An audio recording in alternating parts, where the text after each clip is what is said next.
अध्याय 181 अनुरक्षण। अनुवादक नोवेल सागा संपादक नोवेल सागा। यान लुओ ने एक लंबी और बेआवाज चीख मारी। उसके बाद उसकी आंखों के गड्ढों में हिलती हुई आत्मज्वालाएं स्थिर हो गईं। उसने एक पल के लिए इधर उधर देखा, फिर चुपचाप लेट गया। अचानक उसे ऐसा लगा जैसे उसके आसपास के गहरे पानी में मौजूद लाल पदार्थ पर किसी तरह का आकर्षण बल लग गया हो। वह पदार्थ फिर एक साथ आकर उसके शरीर में विलीन हो गया। यान लुओ ने पहले की तुलना में बहुत तेज गति से अंधेरे पानी की ऊर्जा को अवशोषित किया। थोड़ी देर बाद गहरे पानी के गड्ढे का लाल रंग काफी कम हो गया था। पानी की सतह से छप छप की आवाज सुनाई दी। तभी एक सफेद आकृति छप छप करती हुई उसमें से बाहर निकली। वह आकृति कुछ देर तक हवा में तैरती रही, फिर वह किनारे पर आ गिरी। वह कोई और नहीं बल्कि यान लुओ ही था। उसकी आंखों में आत्मिक ज्वालाएं हल्की सी नीली किरणें छोड़ रही थीं। उसकी आकृति की बनावट पहले से कहीं ज्यादा चिकनी हो गई थी। उसका पूरा शरीर, खासकर उसकी दाहिनी भुजा और खोपड़ी, एक चमकदार और पारभासी रंग बिखेर रहे थे। ये चमक धीरे धीरे बढ़ती गई और उसका शरीर सफेद हो गया, एक महीन जैड की तरह। यान लुओ के शरीर पर लगा अस्थि कवच अब फटा हुआ नहीं था, बल्कि उस पूरी तरह से आकार वाले कवच की सतह पर एक हल्की सी सफेद चमक उभर आई थी। हालांकि उसके हाथ में सफेद हड्डी का ब्लेड गायब था। उसकी जगह एक लंबा सफेद हड्डी का भाला आ गया था। भाले की नोक से ठंडी रोशनी की लहरें निकल रही थीं, यहाँ तक कि यान लुओ की आभा भी पहले से अधिक मजबूत हो गई थी। यान लुओ ने चारों ओर देखा और पोखर के चारों ओर लगभग 100 कंकाल घूमते हुए देखे। फिर उसने अपनी नजरें हटा लीं। यान लुओ को देखते ही बाकी कंकाल सम्मान में जमीन पर गिर पड़े। यान लुओ की आंखों में आत्मा की ज्वालाएं टिमटिमा उठीं जब उसने अपने सामने पड़े कंकालों को देखा। फिर उसने अपना मुंह खोला और एक अदृश्य मस्तिष्क तरंग संदेश जारी किया। जैसे ही उन्होंने इसे महसूस किया, कंकाल जमीन से उठ खड़े हुए। यान लुओ ने मुड़कर एक खास दिशा में देखा, फिर वह उसी दिशा में चलने लगा। कंकालों का समूह उसके पीछे चलने लगा। इसके बाद कंकालों का वह प्रतिनिधिमंडल यान लुओ के नेतृत्व में आगे बढ़ा। ग्रीन टूथ ट्राइब पैलेस के एक पत्थर के कक्ष के अंदर शी म्यू एक मेज के पास बैठा था। वह मन ही मन बुदा रहा था। ऐसा लग रहा था जैसे वह कुछ सोच रहा हो। अचानक वह उठ खड़ा हुआ और जल्दी से पत्थर के कमरे से बाहर चला गया। थोड़ी देर बाद शी म्यू अपने हाथ में एक बड़ी सी लुढ़की हुई भेड़ की खाल लेकर पत्थर के कक्ष में लौट आया। भेड़ की खाल से बना ये कागज धूल की एक परत से ढका हुआ था। ये बर्बर जाति के बंजर इलाके का एक कच्चा नक्शा था। उसने इसे मिंतू से उधार लिया था। शी म्यू ड्राइंग रूम में चला गया। उसने खाली जगह ढूंढने के लिए इधर उधर देखा। वह कुछ कदम आगे बढ़ा, फिर उसने नक्शे को ध्यान से जमीन पर फैला दिया। नक्शा लगभग 10 फुट लंबा था। ये भेड़ की खाल से बना था जिसे सिल दिया गया था। मानचित्र पर अधिकांश रेखाएं काले रंग से खींची गई थीं। केवल कुछ क्षेत्रों को नीली, पीली और लाल रेखाओं से चिन्हित किया गया था। नीली रेखाएं नदियों को दर्शाती थीं, पीली रेखाएं पहाड़ों को दर्शाती थीं और लाल रेखाएं खतरनाक क्षेत्रों को दर्शाती थीं। शी म्यू की नजर नक्शे पर पवित्र पर्वत पर रुक गई। उसने क्रूर बर्बर लोगों की 4 बड़ी जनजातियों के स्थान को देखा। वहां एक चौड़ी काली रेखा थी जिसने पवित्र पर्वत से मानव जाति तक पहुंचने का रास्ता लगभग बंद कर दिया था। शी म्यू ने अपनी भौहें सिकोड़ी। फिर उसने अपनी नजर शांतिप्रिय बर्बर लोगों के 4 कबीलों की ओर घुमाए। एक अनजान सा समय बीत गया। आखिरकार शी म्यू ने अपनी भौहें ढीली कर लीं क्योंकि उसके दिमाग में एक नया रास्ता उभर आया था। ये रास्ता पिछले रास्ते की तुलना में बंजर भूमि में ज्यादा समय लेगा, लेकिन इसका ज्यादातर हिस्सा शांतिपूर्ण बर्बर लोगों की 4 जनजातियों के क्षेत्र से घिरा हुआ था, इसलिए ये रास्ता ज्यादा सुरक्षित था। शी म्यू ने आंखें बंद की और नया रास्ता याद कर लिया। फिर उसने नक्शा लिया। फिर वह नक्शा लेकर बाहर चला गया। 1/4 घंटे के बाद ग्रीन टूथ ट्राइब पैलेस के किसी अन्य कक्ष में पुजारी यान या मुस्कुराते हुए मास्टर कुर्सी पर बैठे थे। शी म्यू उनके बगल वाली कुर्सी पर बैठे थे। मुझे उम्मीद नहीं थी कि योद्धा शी म्यू को बर्बर जाति की गुप्त टोटेम कला की इतनी समझ होगी। आप इतने कम समय में इसे समझ पाए, और तो और आपने एक ही बार में श्राप हटा दिया। ये कहा जा सकता है कि आप एक दुर्लभ प्रतिभा हैं। पुजारी यान या मुस्कुराए और बोले। पुजारी यान या मेरी बहुत तारीफ करते हैं। ऐसा सिर्फ इसलिए हुआ क्योंकि महायाजक ने मुझे ये करना सिखाया था। ये सबसे आसान तरीका था। मैं सौभाग्य से श्राप दूर करने में कामयाब रहा। मैं पुजारी यान या को मेरी मदद करने के लिए भी धन्यवाद देना चाहता हूँ। शी म्यू ने मुस्कुराते हुए पुजारी यान या का अभिवादन करने के लिए अपने हाथों को एक साथ मोड़ लिया। औपचारिक होने की जरूरत नहीं है, योद्धा शी म्यू। मुझे उस आदमी का विश्वास और वफादारी मिली है। बताओ, क्या तुम पवित्र भूमि छोड़ने की इच्छा से यहाँ आए हो? पुजारी यान या ने हाथ हिलाकर पूछा। हाँ, लेकिन मैं आपको धन्यवाद देने भी आया हूँ, और अलविदा कहने भी। पुजारी यान या शी म्यू ने सिर हिलाया और कहा, योद्धा शी म्यू, मुझे अभी अभी पता चला है कि भयंकर सर्प जनजाति के पुजारी। शायद। पुजारी यान या ने मन ही मन बुदबुदाया। ऐसा लग रहा था जैसे वह कुछ कहना चाहता था पर खुद को रोक लिया था। मुझे चेतावनी देने के लिए बहुत बहुत शुक्रिया, पुजारी यान या। मैं इस पर विचार करूंगा और सावधानी बरतूंगा। शी म्यू की आंखों में एक चमक आ गई। फिर उसने सिर हिलाया और कहा, लेकिन उन्होंने उस रास्ते के बारे में कुछ नहीं कहा जो उन्होंने अपने मन में सोचा था। ठीक है, उस स्थिति में मैं और कुछ नहीं कहूंगा। यह मेरे हरे दांतों वाले कबीले की निशानी है। अगर तुम शांतिप्रिय बर्बर लोगों के 4 कबीलों के इलाकों से गुजरोगे तो यह निशानी तुम्हें बिना किसी रुकावट के आगे बढ़ने में मदद करेगी। पुजारी यान ने कुछ देर सोचा, फिर उसने अपनी छाती से एक हरे रंग की हड्डी की निशानी निकाली और उसे शी म्यू को दे दिया। बहुत बहुत धन्यवाद पुजारी यान। शी म्यू मन ही मन खुश हुआ। वह उठा और अपना हाथ अपनी छाती पर रखा, फिर उसने हरा टोकन अपनी छाती में डाल लिया। अगले कुछ घंटों तक दोनों बातें करते रहे। फिर शी म्यू ने अलविदा कहा और चला गया। महल के हॉल से बाहर आने के बाद वह अपने पत्थर के कमरे में नहीं गया। इसके बजाय वह महल के विशाल द्वार से बाहर चला गया। वह बर्बर बंजर भूमि छोड़ने वाला था, इसलिए उसने पवित्र भूमि के आसपास के बाजार जाने का इरादा किया। वह काले जानवरों की खाल से बने कुछ जादुई ताबीज खरीदने गया। आखिरकार जानवरों की खाल से बने जादुई ताबीज साधारण कागज के ताबीजों से कहीं ज्यादा असरदार होते थे। 1 घंटे बाद शी म्यू अपनी पीठ के पीछे चमड़े का एक बंडल लेकर ग्रीन टूथ जनजाति के महल की ओर जाने वाले पहाड़ पर पुनः प्रकट हुआ। अचानक पास से घोड़ों की टापों की आवाज सुनाई दी। यह आवाज न तो बहुत तेज थी और न ही बहुत धीमी। शी म्यू के कान हिले। फिर वह सड़क किनारे मुड़ा, लेकिन उसने इसे गंभीरता से नहीं लिया और आगे बढ़ता रहा। प्रोहॉन जनजाति के 10 से ज्यादा घुड़सवार सैनिकों का एक समूह उसके पास से गुजरा। अचानक समूह का नेतृत्व कर रहे एक बर्बर सैनिक ने हाथ से इशारा किया और पलक झपकते ही पूरी टुकड़ी निश्चल हो गई। समूह का नेतृत्व कर रहे बर्बर व्यक्ति ने अपना घोड़ा घुमाया। वह शी म्यू से कुछ ही कदम दूर था। फिर वह घोड़े से नीचे कूदा, शी म्यू को देखा और बोला, मैं वू गे हूँ, कौवा सीन जनजाति का सेनापति। क्या मैं पूछ सकता हूँ कि क्या महामहिम मानव जाति के दूत शी म्यू हैं? हाँ, मैं शी म्यू हूँ। क्या मैं आदरणीय जनरल से पूछ सकता हूँ? क्या बात है? शी म्यू ने अपने सामने खड़े विशालकाय बर्बर आदमी की ओर देखा और संदेह से पूछा। वह बर्बर व्यक्ति 30 साल से ज्यादा उम्र का था। उसकी घनी भौहें और चौड़ा मुंह था। उसकी पीठ पर एक बड़ी लाल कुल्हाड़ी लटकी हुई थी। उसकी आभा से साफ पता चल रहा था कि वह जियान तियान राज्य के शुरुआती स्तर पर पहुंच गया था। हाँ, मैं सैनिकों के साथ कबीले में वापस जा रहा था। पुजारी यान ने तुम्हें कुछ समाचार देने के लिए ये दूत भेजा है। मैं तुम्हारी यात्रा के दौरान योद्धा शी म्यू के साथ रहना चाहता हूँ। ये बहुत ही कम मेहनत का काम है, इसलिए मैं तुम्हें ढूंढने के लिए ग्रीन टूथ कबीले के महल की ओर जा रहा था, लेकिन मुझे उम्मीद नहीं थी कि रास्ते में तुम मिल जाओगे। वू गे खिलखिलाकर हंसा। फिर उसने कहा, बहुत बहुत शुक्रिया आदरणीय जनरल। चलो वापस चलते हैं और इसे सुलझाते हैं। ये सुनकर शी म्यू मन ही मन खुश हुआ। प्रोहॉन जनजाति ने वही रास्ता लिया था जो उसने पहले से तय किया था, इसलिए दूसरे दल द्वारा उसका अनुरक्षण करने से बेहतर कुछ नहीं था। ठीक है, तो चलिए, हम आधे घंटे में पहाड़ की तलहटी में आपके पास आएंगे, है ना? वू गे ने सीधे अंदाज में कहा। तो फिर ये तय हो गया, शी म्यू ने मुस्कुराते हुए जवाब दिया। वू गे ने कुछ और नहीं कहा। फिर वह अपने घोड़े पर सवार होने के लिए मुड़ा। उसके बाद वह पहाड़ की चोटी की ओर बढ़ने लगा। बाकी सैनिक भी उसके पीछे पीछे चल पड़े। वे सब जल्द ही दूर चले गए। शी म्यू ने उनकी तरफ देखा। उसकी नजरें चमक उठीं और वह ग्रीन टूथ ट्राइब पैलेस की तरफ बढ़ गया। शी म्यू ग्रीन टूथ जनजाति के महल से निकल गया। अब उसकी पीठ पर एक और चमड़े का थैला था। वह उस 3 सिर वाले अशुभ अजगर की खाल से भरा हुआ था जिसे उसने मारा था। वह डेविड हिरन की पीठ पर सवार होकर पहाड़ की चोटी से नीचे उतरा। आधे घंटे बाद शी म्यू ने वू गे के घोड़े को व्हाइट हाउस माउंटेन के तल पर बैरक के पास आराम करते और पुनः व्यवस्थित होते देखा। उसने देखा कि पूरी घुड़सवार सेना में कुलदेवता योद्धा शामिल थे। एक प्रारंभिक स्तर के शियान तियान योद्धा वू गे के अलावा 3 शक्तिशाली कुलदेवता योद्धा थे। उनमें से एक पूर्ण अवस्था का होउ तियान योद्धा था और अन्य 2 अंतिम अवस्था के होउ तियान योद्धा थे। योद्धा शी म्यू, अंधेरा हो रहा है, हमें जल्द से जल्द अपनी यात्रा शुरू करनी चाहिए। आगे एक सड़क है जो रेड टाइड स्कॉर्पियंस के नियंत्रण वाले इलाके से होकर गुजरती है। हमें अंधेरा होने से पहले निकल जाना चाहिए, वरना मुझे डर है कि हमें एक दिन और रुकना पड़ेगा। वू गे ने शी म्यू की ओर देखा और कहा, ठीक है, चलो। शी म्यू ने सिर हिलाया। उसे पवित्र पर्वत से कौवा सीन जनजाति तक का नक्शा धुंधला सा याद था। उसे सुंदर गौज जनजाति और हरे दांत जनजाति से होकर गुजरना होगा। इसके अलावा सुंदर गौज जनजाति तक पहुंचने के लिए उसे एक लाल निशान वाले क्षेत्र से भी गुजरना होगा, एक खतरनाक जगह। संभवतः ये लाल ज्वार बिच्छू का प्रभाव क्षेत्र था। वू गे जोर से हंसा।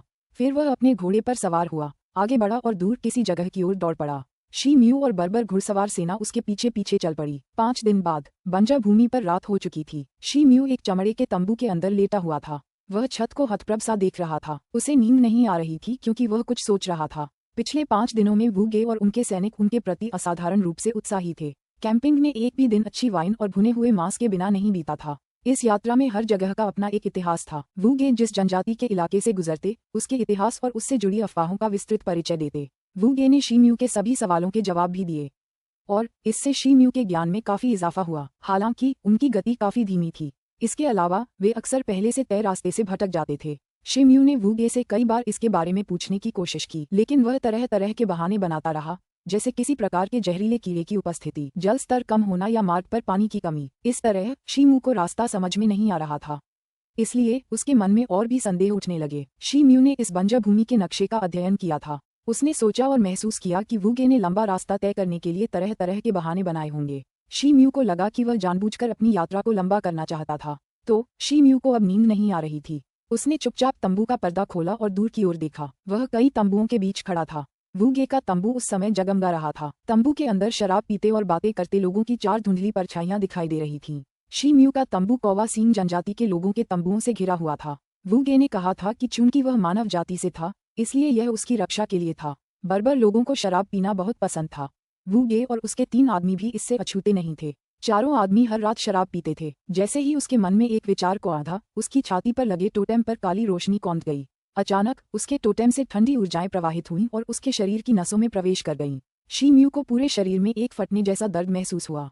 फिर उसकी त्वचा पर काले शल्कों की परतें उभरने लगीं। अध्याय 182, पहले वार करो और बढ़त हासिल करो। अनुवादक, नोवेल सागा संपादक, नोवेल सागा। जैसे ही शी म्यू ने राक्षस रूप धारण किया, उसकी इंद्रियां असाधारण रूप से तीव्र हो गईं। वूगे और 3 हो तियान योद्धाओं की आवाजें उसके कानों में स्पष्ट रूप से गूंजने लगीं। हालांकि वे ज्यादातर प्रो-हॉन जनजाति के आंतरिक मामलों पर ही चर्चा कर रहे थे, इसलिए शी म्यू के लिए सुनने लायक कुछ भी नहीं था।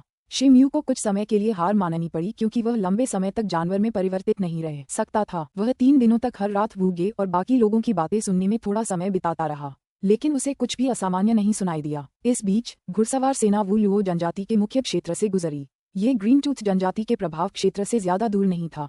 वूगे और बाकी लोग दिन के समय अपने बारे में बहुत ज्यादा उत्साहित रहते थे, लेकिन शी म्यू को इस बारे में एक बुरा पूर्वाभास था। पवित्र पर्वत छोड़ने के 9 दिन बाद ये रात थी। बंजर भूमि में रेत और पत्थरों से ढके क्षेत्र में किसी भी मानव के पैरों के निशान नहीं दिख रहे थे। जमीन पर 100 फुट के दायरे में एक घेरे में 7-8 तंबू लगे हुए थे। तंबुओं के चारों ओर खुली जमीन पर एक बड़ी आग जलाई गई थी। वूगे और अन्य लोगों ने शी म्यू को बर्बर जाति के किसी त्योहार के उपलक्ष्य में एक छोटी सी अलाव पार्टी में आमंत्रित किया था। अगली सुबह तक सभी ने शराब पी। फिर सभी ने माफी मांगी। दर्जनों खर्राटों की आवाजें सुनाई दीं। ये आवाजें एक के बाद एक आती और जाती रहीं। शी म्यू एक तंबू के बीचों बीच जमीन पर लेटा हुआ था। उसने आंखें खोलीं और अचानक समझ गया। फिर वह पलटा और उठ खड़ा हुआ। इस समय उसका मन असाधारण रूप से शांत था, यद्यपि उसने बहुत अधिक शराब पी रखी थी। वह चुपचाप तंबू से बाहर आया और आसपास लगे कुछ तंबुओं पर नजर डाली। अचानक उसके दिमाग में एक विचार आया। फिर उसने अपनी टोटेम शक्ति का इस्तेमाल किया और कान लगाकर सुनने लगा। थोड़ी देर बाद उसका रंग बदल गया। फिर वह उदास हो गया। शी म्यू से ज्यादा दूर नहीं, एक तंबू के अंदर सेनापति शी म्यू ने वूली को हराया था, लेकिन उसके पास ज्यादा से ज्यादा उन्नत स्तर की हो तियान शक्ति है। पुजारी यीहे ने भगवान झागू से ये कार्य क्यों करने को कहा? एक लंबे और हटे कट्टे बर्बर ने पूछा। उसका चेहरा लाल था क्योंकि उसने बहुत शराब पी रखी थी। उसकी नंगी छाती पर एक काले गेंडे का कुलदेवता दिखाई दे रहा था। उसके शरीर से एक सीधा स्तरीय हो तियान योद्धा की आभा निकल रही थी। झो तुम उसे बहुत कम आंक रहे हो। मैं उस लड़ाई में मौजूद था जब उसने वूली को हराया था। उसके आखिरी मुक्के में 3-4 हजार किलो से कम ताकत नहीं थी। मेरे लिए भी उससे निपटना मुश्किल होता, वूगे ने धीमी आवाज में जवाब दिया। हालांकि उसका स्वर अभी भी गहरा और गूंजदार था। क्या झो और अन्य 2 अंतिम चरण के हो तियान योद्धाओं ने ये सुनकर मुंह में हवा भर ली। हे तुम्हें हमारी कौवासीन जनजाति की चिंता करने की जरूरत नहीं है। एक बार जब हम उसे नुकीली झील तक खींच लाएंगे तो हमें बहुत फायदा होगा, वूगे ने हंसते हुए कहा। हे वो आदमी अभी भी सो रहा है। उसे नहीं पता कि ये इस दुनिया में उसकी आखिरी रात होगी। एक उन्नत अवस्था वाले हो तियान टोटेम योद्धा ने उसकी बातें सुनकर बुरी तरह हंस दिया। ठीक है, सब लोग धीमी आवाज में बोलें। हम इसे हल्के में नहीं ले सकते। हमें पॉइंटेड लेक पहुंचने के लिए कल तक इंतजार करना होगा। फिर वूगे ने अपना हाथ बढ़ाया और कुछ मौन इशारा करते हुए तीनों विश्वासपात्रों को रोक दिया। अचानक वूगे के पीछे चमड़े के तंबू से एक आवाज सुनाई दी। उसके अंदर से एक लंबी काली धारदार तलवार निकली। उसने तंबू के एक हिस्से को बीच से 2 हिस्सों में चीर दिया और उसके शरीर के पिछले हिस्से को चीरता हुआ नीचे की ओर आया। एक लंबी काली तलवार पलक झपकते ही प्रकट हो गई। वूगे का चेहरा बदल गया। उसने उन्नत अवस्था वाले हो तियान योद्धा का हाथ पकड़ लिया और प्रतिरोध करने के लिए उसे अपनी पीठ की ओर खींच लिया। फिर वह चीते की तरह उछलकर आगे की ओर उड़ गया। उसके शरीर से एक साथ काका की आवाज निकली। फिर उसका शरीर फूलने लगा और उसके सिर के ऊपर एक सींग निकल आया। वह स्याही की तरह काला था। कुलदेवता योद्धा जिसे वूगे ने अपनी पीठ की रक्षा के लिए इस्तेमाल किया था, उसे समझ नहीं आ रहा था कि क्या हो रहा है। एक काली ब्लेड जैसी रोशनी बिजली की गति से फटती हुई नीचे आई। एक चीख गूंजी। फिर असली क्यूई को काले उल्कापिंड जैसे लोहे के ब्लेड में डाला गया। इसने उसे एक अदम्य बल से ऊपर से नीचे तक 2 हिस्सों में विभाजित कर दिया। उसका रक्त और आंतरिक अंग चारों दिशाओं में बिखर गए। तभी शी म्यू उस दरार से तंबू में दाखिल हुआ। उसके हाथ में काले ब्लेड से भयंकर लपटें उठ रही थीं। उसके हाथ और गर्दन काले शल्कों से ढके हुए थे। शी म्यू वूगे ने एक बड़ी लाल कुल्हाड़ी निकाली, लेकिन जैसे ही उसने दूसरे व्यक्ति को पहचाना, वह चौंक गया। उसे और भी ज्यादा हैरानी इस बात से हुई कि शी म्यू के शरीर से निकलने वाली आभा उसकी अपनी आभा से ज्यादा तेज थी। वू गे के चेहरे पर एक भयंकर भाव था। उसने शी म्यू की ओर विशाल लाल कुल्हाड़ी लहराई। कुल्हाड़ी की धार से 10 फुट लंबा लाल कुल्हाड़ी का एक टुकड़ा निकला। उसने तेज चीख की आवाज निकाली। वह शी म्यू की ओर काटता हुआ आया। झोउ तू और दूसरे हो तियान योद्धाओं का रंग शी म्यू की स्थिति देखकर पीला पड़ गया।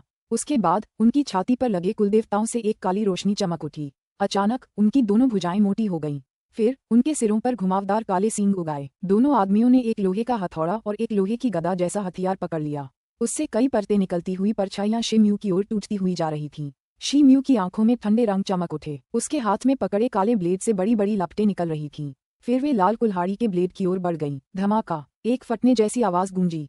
फिर धमाका धमाका की आवाजें सुनाई दीं। जैसे ही ब्लेड और कुल्हाड़ी एक दूसरे के संपर्क में आए, लाल रोशनी चमक उठी। भड़की हुई लपटें और प्रभामंडल एक दूसरे को समाप्त कर दिए। विशाल शक्ति के प्रभाव में वू गे 7-8 कदम पीछे हट गया। उसका चेहरा लाल हो गया। इस बीच शी म्यू की आकृति अकल्पनीय गति से झोउ तू की ओर बढ़ी। ऐसा लग रहा था मानो शी म्यू एक काले प्रेत में बदल गया हो। बैंग बैंग बैंग, धातु के टकराने की ध्वनि की एक श्रृंखला प्रसारित हुई। झोउ तू ने हथौड़ा हाथ में लिया। तभी 1 दर्जन से ज्यादा परछाइयां शी म्यू के शरीर पर टूट पड़ीं। इससे उसके कपड़े हवा में लहरा गए और उसके शरीर पर काले शल्क उभर आए। हालांकि हथौड़े जैसी परछाइयां शी म्यू को कोई नुकसान नहीं पहुंचा सकीं, सिवाय उसके शल्कों पर एक सफेद निशान छोड़ जाने के। ये देखकर झोउ तू के चेहरे पर आश्चर्य के भाव उभर आए। उसे प्रतिक्रिया करने का भी समय नहीं मिला, क्योंकि शी म्यू का शरीर पलक झपकते ही कई परछाइयों में बदल गया। फिर वह उसके सीने में एक सिहरन पैदा करते हुए उसके शरीर के पास से गुजर गया। झोउ तू ने अपना सिर नीचे किया और अपनी छाती में मुट्ठी भर खून का एक छेद देखा। घाव काली ठंडी क्यूई में लिपटा हुआ था और उसमें से खून की एक बूंद भी नहीं निकली थी। काली ठंडी क्यू भी शी म्यू के बाएं हाथ पर सिमटी हुई थी। उसका हाथ काले शल्कों से ढका हुआ था। शी म्यू ने उस समय झोउ तू का दिल अपने हाथ में थाम रखा था। वह अभी भी क्लॉप की आवाज के साथ धड़क रहा था। शी शी शी म्यू के पीछे की जगह से एक घटिया आवाज गूंजी। एक और हो तियान उन्नत अवस्था वाले योद्धा ने अपने हाथ में लोहे की गदा लहराई। वह 10 से ज्यादा घनी हथौड़ों जैसी परछाइयों में बदल गई। फिर वे शी म्यू के सिर की ओर टूट पड़े। शी म्यू ने झोउ तू का दिल उछाल दिया और वह सीधे उसके मालिक के पैरों के पास जा गिरा। लेकिन वह पीछे नहीं हटा, बल्कि वह धोखे से आगे बढ़ा और अपना बायां हाथ सांप की तरह आगे बढ़ाया। धमाका, एक तेज आवाज सुनाई दी। 1 दर्जन से ज्यादा नाचती हुई परछाइयां पलक झपकते ही गायब हो गईं। उन्होंने पीछे कोई निशान नहीं छोड़ा। तभी शी म्यू के बाएं हाथ ने लोहे की गदा को मजबूती से पकड़ लिया और उसे चकनाचूर कर दिया। दूसरे व्यक्ति की आंखों में भय के भाव थे। शी म्यू ने जैसे ही अपना दाहिना हाथ हिलाया, काले ब्लेड से ब्लेड के निशान ऊपर उठ गए। फिर ब्लेड ने हो तियान के अंतिम चरण के टोटेम योद्धा की ओर वार किया। टोटेम योद्धा जोर से चीखा। ब्लेड आवन ने उसे 2 हिस्सों में काट डाला। झोउ तू ने अपने पैर के पास पड़े धड़कते दिल को देखा। वह झुककर उसे उठाना चाहता था, लेकिन कुछ कदम चलने के बाद ही उसका शरीर लड़खड़ा गया और वह एक धमाके की आवाज के साथ जमीन पर गिर पड़ा। फिर कुछ देर तक हिलने डुलने के बाद उसका शरीर निश्चल हो गया। शी म्यू पहले ही 3 हो तियान टोटेम योद्धाओं को मार चुका था, लेकिन ये सब 2-3 सांसों में ही हो गया था। वू गे का शरीर स्थिर रहा। उसका चेहरा भय और क्रोध से भरा हुआ था, लेकिन शी म्यू एक पल के लिए भी नहीं रुका। उसने खुद को जोर से वू गे की ओर फेंका। युवा लड़के, ये बहुत आगे जा रहा है। ये देखकर वू गे की बाहें मांसपेशियों से भर गईं। उसके हाथ में विशाल लाल कुल्हाड़ी थी जो शी म्यू का सिर काटने के लिए उसकी ओर बढ़ी। लाल चांद के आकार के चाप उभरे और ब्लेड जैसे आकार के बन गए। फिर वे बिजली की तरह शी म्यू की ओर लुढ़कने लगे। शी म्यू की आंखें हवा में एक ठंडी रोशनी से चमक उठीं। उसने अपने दोनों हाथों में अपना ब्लेड थाम रखा था। ब्लेड की सतह पर बने जादुई चिन्ह उसके शरीर की रक्षा के लिए 13 धधकती ब्लेड लाइटों में बदल गए। बूम बूम, गड़गड़ाहट की आवाज गूंज उठी। जैसे ही विशाल जलता हुआ ब्लेड ऊपर गया, भयंकर लपटें उठने लगीं। इन प्रचंड लपटों ने कुल्हाड़ी की परछाइयों को तुरंत बुझा दिया। वू गे हैरान रह गया। शी म्यू का शरीर अब एक हाथ की पहुंच में था। तभी धधकता हुआ विशाल ब्लेड उसे काटने के लिए सीधे उसके चेहरे पर आ गिरा। वू गे हमले से बचना चाहता था, लेकिन बच नहीं सका। फिर उसने धार का प्रतिरोध करने के लिए अपनी छाती के सामने विशाल लाल कुल्हाड़ी रख ली। क्लैंग, एक अकल्पनीय शक्ति बेतहाशा दौड़ी और उसके शरीर पर आक्रमण कर दिया। उसकी भुजाएं सुन्न हो गईं और उसके शरीर में ची और रक्त उमड़ पड़ा। लाल कुल्हाड़ी उसके हाथ से उड़कर बाहर निकल गई। तभी एक चमकदार और पारदर्शी जेड जैसी मुट्ठी आई और इससे पहले कि वह कोई और कदम उठा पाता, उसकी छाती पर टूट पड़ी। वू गे ने जोर से चिल्लाकर अपना सिर नीचे कर लिया। फिर उसके सिर पर लगे काले सींग आगे बढ़े, विशाल काले ब्लेड जैसे। धमाका, एक तेज आवाज सुनाई दी। चमकदार और पारदर्शी मुट्ठी और मुड़े हुए सींग आपस में टकराए और एक दूसरे को रद्द कर दिया। लेकिन तभी शी म्यू की मुट्ठी की सतह पर एक काली रोशनी चमकी। उसमें से मुट्ठी के आकार की एक काली क्यूई निकली और चुपचाप उसकी छाती पर गिर पड़ी। हड्डियों के टूटने की आवाज सुनाई दे रही थी। वू गे की छाती में एक काली गुहा बन गई, क्योंकि काली क्यू फैल गई और एक घाव खुल गया। फिर उसका शरीर कांप उठा और कठोर हो गया, मानो वह बर्फ और हिम से घिरा हो। शिम्यू के हाथ में काले ब्लेड की लपटें प्रज्वलित हो गईं और क्षैतिज रूप से काटने लगीं। एक पॉप ध्वनि गूंजी। वू गे का शरीर सुस्ती से प्रतिक्रिया दे रहा था। अब वह खुद को बचा नहीं पा रहा था। अचानक काले ब्लेड ने उसकी कमर को 2 हिस्सों में काट डाला। खून की पतली धार हर जगह फैल गई। उसके अंग शरीर से बाहर निकलते ही एक मछली जैसी गंध उठी। कौवासीम जनजाति के अन्य कुलदेवता योद्धा भी अब तक जाग चुके थे। वे तंबू की ओर दौड़े। उन्होंने जो देखा उसे देखकर वे दंग रह गए। तभी शिम्यू उनके सामने प्रकट हुआ, एक राक्षस की तरह।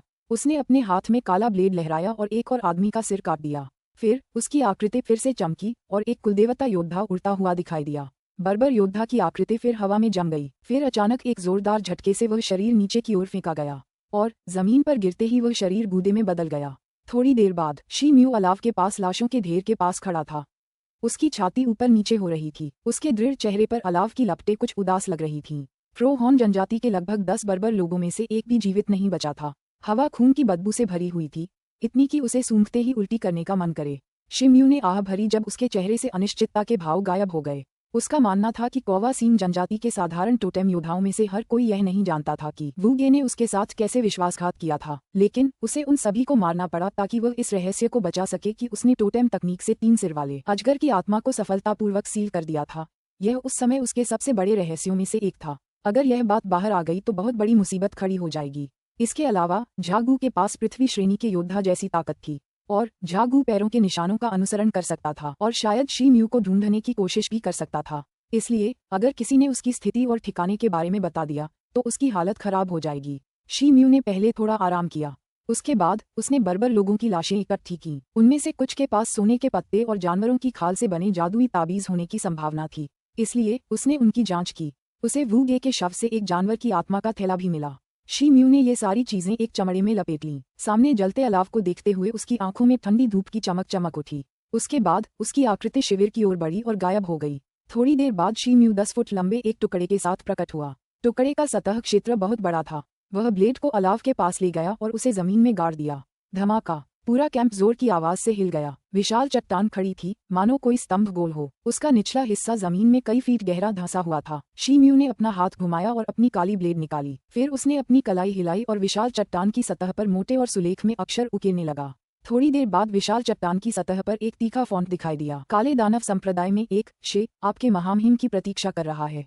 अध्याय 183 गृहनगर लौटता है। अनुवादक नोवेल सागा संपादक नोवेल सागा। शिम्यू ने अपनी तलवार हिलाना बंद कर दिया। फिर उसने अपना हाथ ऊपर उठाया और तलवार को वापस अपने कंधे पर लटका लिया। जैसे ही उसने ऊपर से नीचे तक कई बार पत्थर को देखा, उसके मुंह के कोनों पर एक हल्का सा मोड़ आ गया। कौवासीम जनजाति ने अपने साझा दुश्मन शिम्यू से छुटकारा पाने के लिए भयंकर सांप जनजाति से हाथ मिला लिया था। इसलिए शिम्यू को इस बात की कोई परवाह नहीं थी कि यह मामला सामने आ भी जाए। दरअसल वह देखना चाहता था कि इस मामले के उजागर होने पर कौन ज्यादा डरेगा। फिर शिम्यू ने कोशिश करके अपने डेविड हिरन को शिविर के बाहर ढूंढ निकाला। उसने फटा हुआ कपड़ा फाड़ा और उसके शरीर पर पत्थर बांध दिया। फिर उसने उसकी गर्दन को गले लगाया और उसे कुछ बार सहलाया। डेविड के हिरन को शिम्यू के अनकहे शब्द समझ आ गए थे। उसने कई बार मुंह मुंह की आवाज निकाली। फिर उसने अपना रोएदार सिर शिम्यू के शरीर से रगड़ा। ऐसा लग रहा था मानो वह उससे अलग होने को तैयार नहीं था। बर्बर भूमि में प्रवेश करने के कुछ ही समय बाद शिम्यू की मुलाकात डेविड के हिरन से हो गई थी। तब से वह हर जगह शिम्यू के साथ रहा था, इसलिए शिम्यू के प्रति उसके मन में थोड़ा लगाव और स्नेह विकसित हो गया था। लेकिन शिम्यू के लिए उसे हर जगह अपने साथ ले जाना उचित नहीं था। आखिरकार ये जानवर एक जंगली जानवर था। शिम्यू ने ध्यान से देखने के बाद एक रास्ता चुना। उसने उसे विपरीत दिशा में जाने का रास्ता दिखाया। फिर उसने डेविड के हिरन के नितंबों पर जोर से थप्पड़ मारा। मुंह! डेविड के हिरन ने एक दर्दनाक चीख निकाली। फिर वह एक दिशा में सरपट दौड़ा, मानो तीर की तरह। वह इतना तेज था कि मानो हवा में उड़ रहा हो। पलक झपकते ही वह एक छोटी सी ढलान के पास पहुंच गया। फिर वह रुका, मुड़ा और शिम्यू की तरफ देखा। शिम्यू ने डेविड के हिरन की ओर देखा और हाथ हिलाकर उसे विदा किया। डेविड के हिरन ने अपना सिर उठाया और जोर से मुंह की आवाज निकाली। इसके बाद वह घूम गया और रात में गायब हो गया। फिर शिम्यू ने कौवासीम जनजाति के घोड़ों की जांच शुरू की। उसने उनमें से एक को चुना और बाकी घोड़ों में अपनी ची से सना हुआ एक फटा हुआ कपड़ा भर दिया।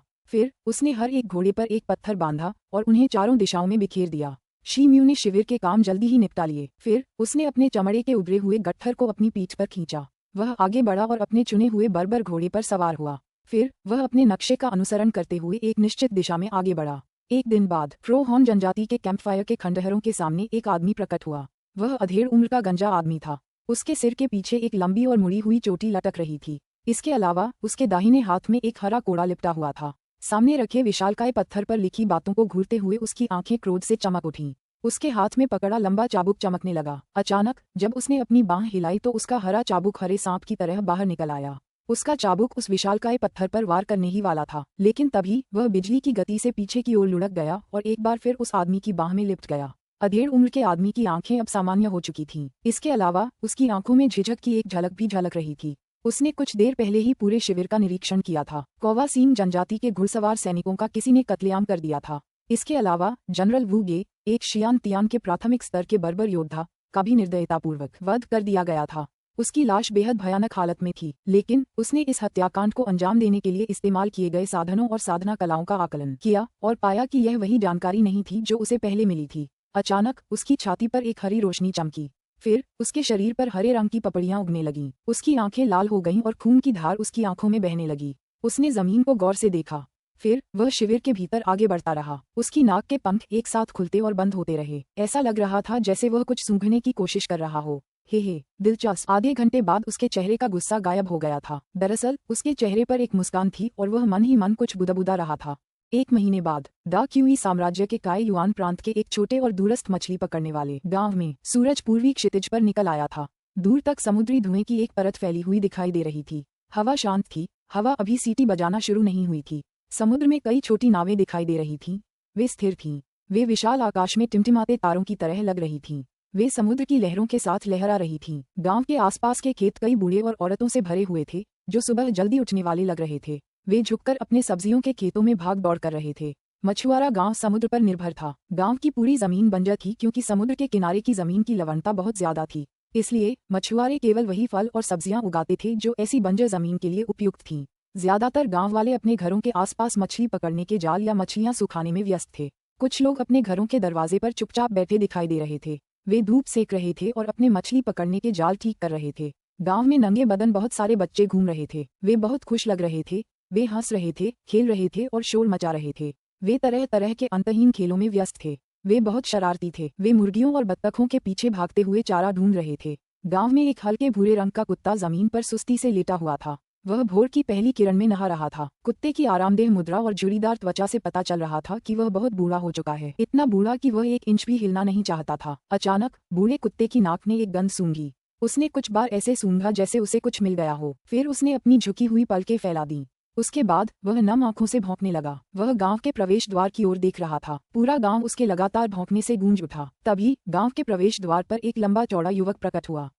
उसने काले कपड़े पहने हुए थे। उसकी पीठ पर चमड़े का एक बड़ा सा गट्ठर था। वह स्थिर खड़ा रहा और समुद्र की मछली जैसी हवा में गहरी सांसें लेता रहा।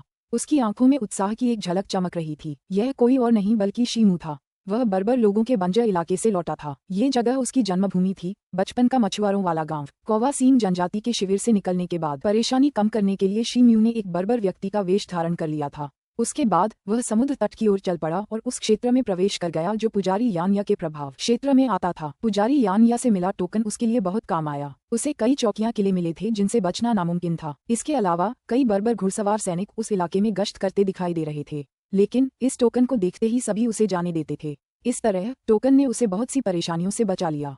शीम्यू ने पहले से ही एक योजना बना रखी थी। उसने दिन में अपनी यात्रा जारी रखने और रात में छिपकर रहने की भी योजना बनाई थी। अपने समन्वित प्रयासों के कारण रास्ते में उसे केवल कुछ ही अशुभ जानवरों का सामना करना पड़ा था। उसकी कुल यात्रा बहुत ही सुचारू रही। आधे महीने बाद वह पूर्वी चीन सागर के किनारे पहुंच गया था।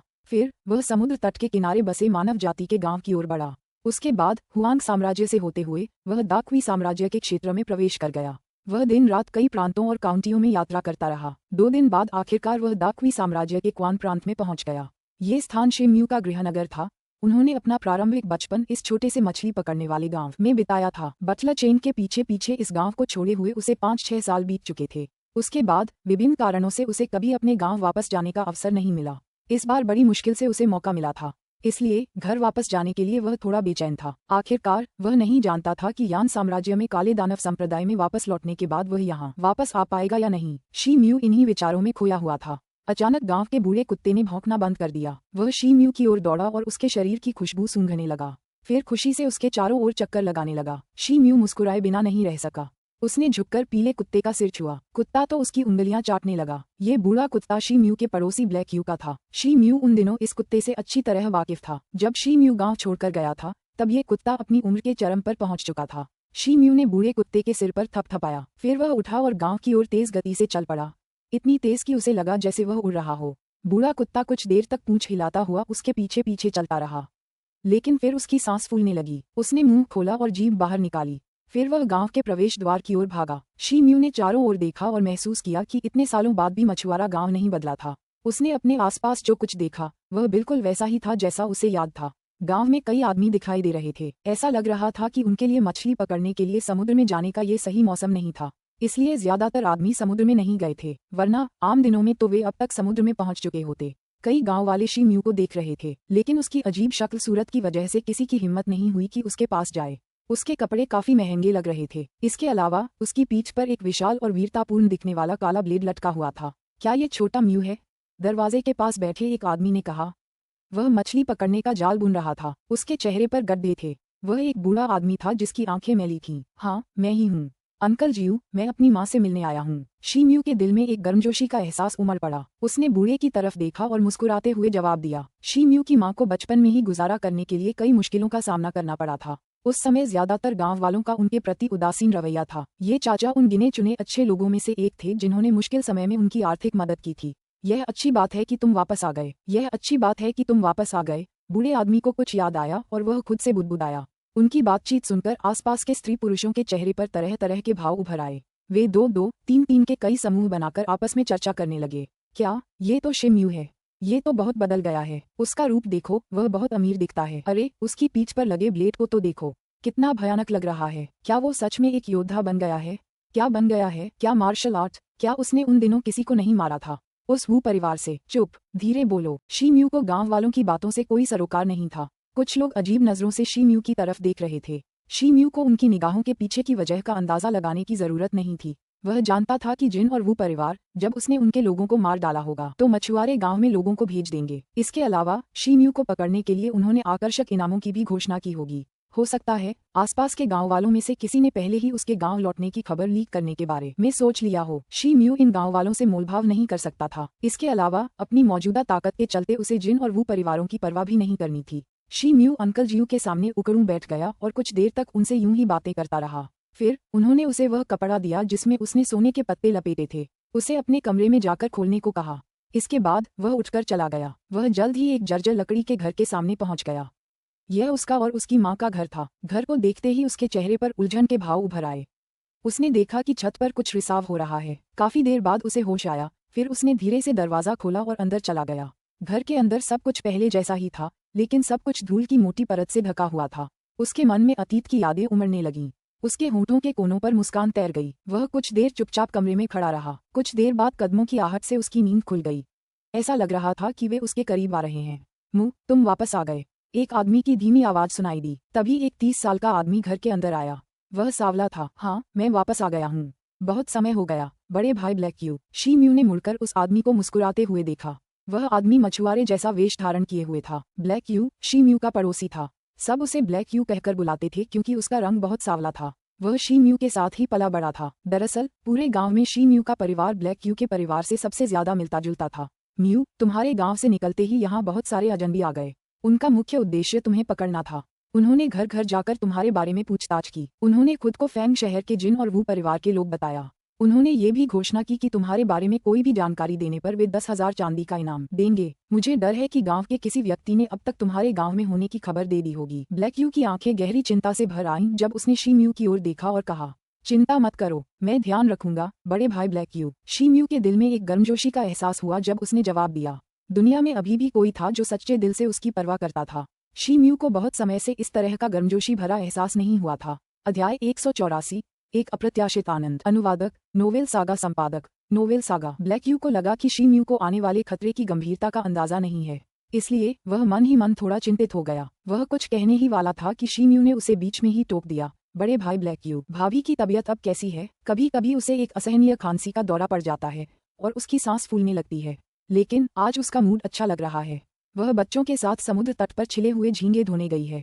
ब्लैक यू एक पल के लिए चौंक गया, फिर उसने मुस्कुराने की कोशिश की और सिर खुजलाते हुए बोला, यह आपके लिए है बड़े भाई ब्लैक यू। आपको भाभी को किसी अच्छे डॉक्टर के पास उचित इलाज के लिए ले जाना चाहिए। शी म्यू ने अपने कपड़ों से 3 सुनहरे पत्ते निकाले और उन्हें देते हुए कहा। ब्लैक यू ने अपने हाथ में लिए सुनहरे पत्तों को देखा, वे सुनहरी चमक बिखेर रहे थे। वह एक पल के लिए स्तब्ध रह गया। उसने सपने में भी इतनी बड़ी रकम नहीं देखी थी। मैं इसे स्वीकार नहीं कर सकता। ये तो। ब्लैक यू निश्चल खड़ा रहा, फिर उसका चेहरा लाल हो गया और वह धीमी आवाज में हकलाने लगा।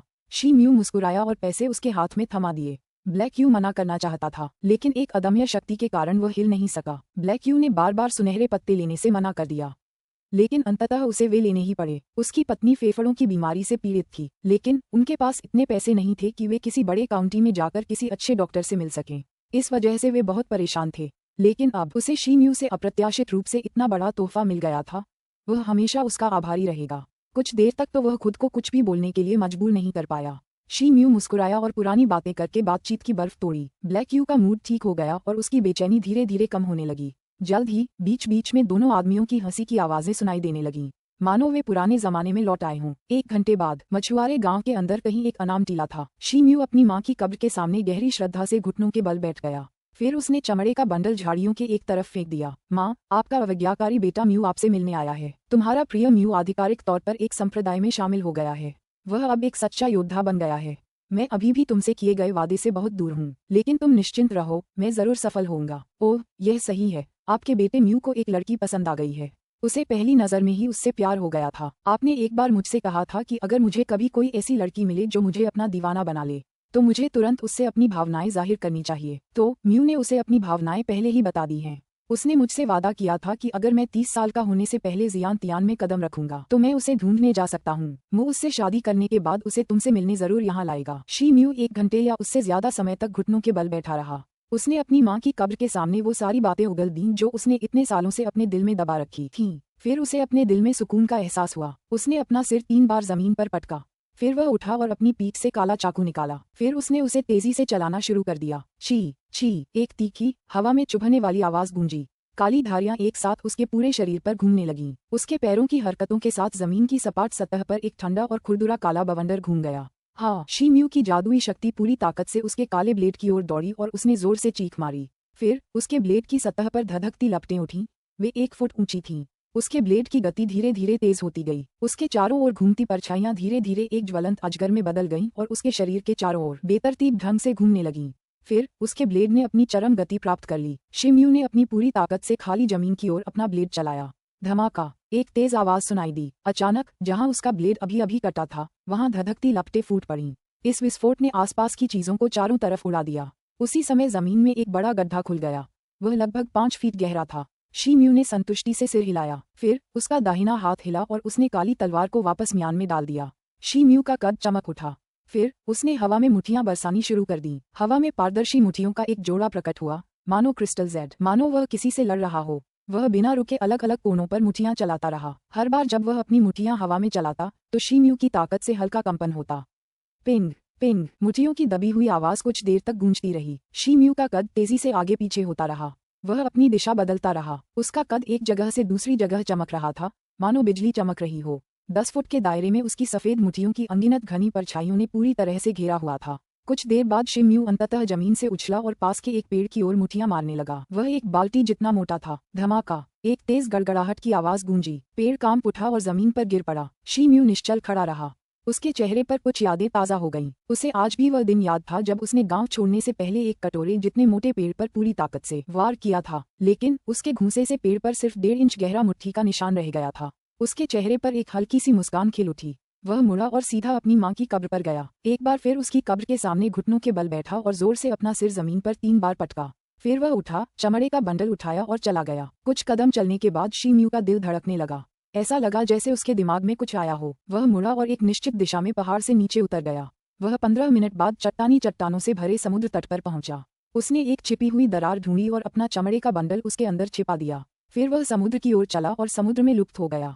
शी म्यू समुद्र तल की ओर और गहराई में तैरता रहा, मानो कोई लंबी मछली हो। रास्ते भर उसके मुंह से हवा के बुलबुले फूटते रहे। उनका जन्म एक मछुआरे के गांव में हुआ था, इसलिए उनकी तैराकी असाधारण रूप से अच्छी थी। इसके अलावा बचपन में मिले कड़वे अनुभवों की वजह से ही वे पानी में सांस ले पा रहे थे। वे कुछ ही समय में समुद्र की गहराई तक पहुंच गए थे। उसकी आंखों के सामने घना अंधेरा था, इतना अंधेरा कि वह अपनी उंगलियां भी नहीं देख पा रहा था। शी म्यू समुद्र तल पर अड़ेग खड़ा रहा।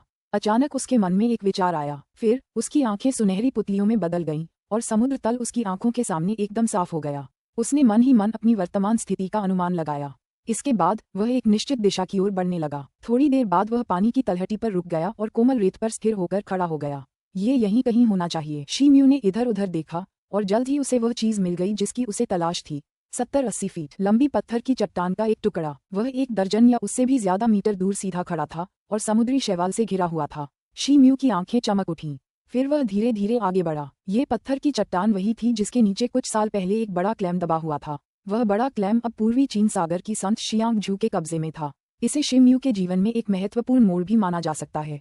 अचानक उसकी आंखों में एक सुनहरी चमक चमक उठी। इस विशाल चट्टान के तल पर एक छोटा सा कोण था जिससे गहरे रंग का आभास होता था। ये रंग चट्टान की गहरे भूरे रंग की सतह से अलग था। शी म्यू का दिल धड़क उठा। उसने अपने पैरों से समुद्र तल को धकेला और अपनी गति बढ़ा दी। फिर वह तैरने लगा और जल्द ही चट्टान के सामने पहुंच गया। वह नीचे बैठ गया और एक पल के लिए चट्टान को ध्यान से देखा। उसने पाया कि उसका रंग वाकई अलग था। ऐसा लग रहा था कि चट्टान के नीचे कुछ है। वह खड़ा होने के लिए 2 कदम आगे बढ़ा। फिर उसने चट्टान के उभरे हुए हिस्से को अपने हाथों से पकड़ लिया। उसके शरीर के भीतर की असली क्यूई जोर से ऊपर उठी। फिर उसने पूरी ताकत से चट्टान को आगे की ओर धकेला। धमाका, तेज गड़गड़ाहट की आवाजें गूंज उठीं। समुद्र की तलहटी में पानी का प्रवाह तेजी से बढ़ा। फिर विशाल चट्टान एक विशाल वृक्ष की तरह जोरदार आवाज के साथ नीचे गिर पड़ी। शी म्यू की नजर इधर उधर घूमी। तभी उसकी नजर एक काले पत्थर पर पड़ी। वह तरबूज जितना बड़ा था। वह चट्टान की तलहटी में धंसा हुआ था। पत्थर की सतह का रंग एकदम काला था।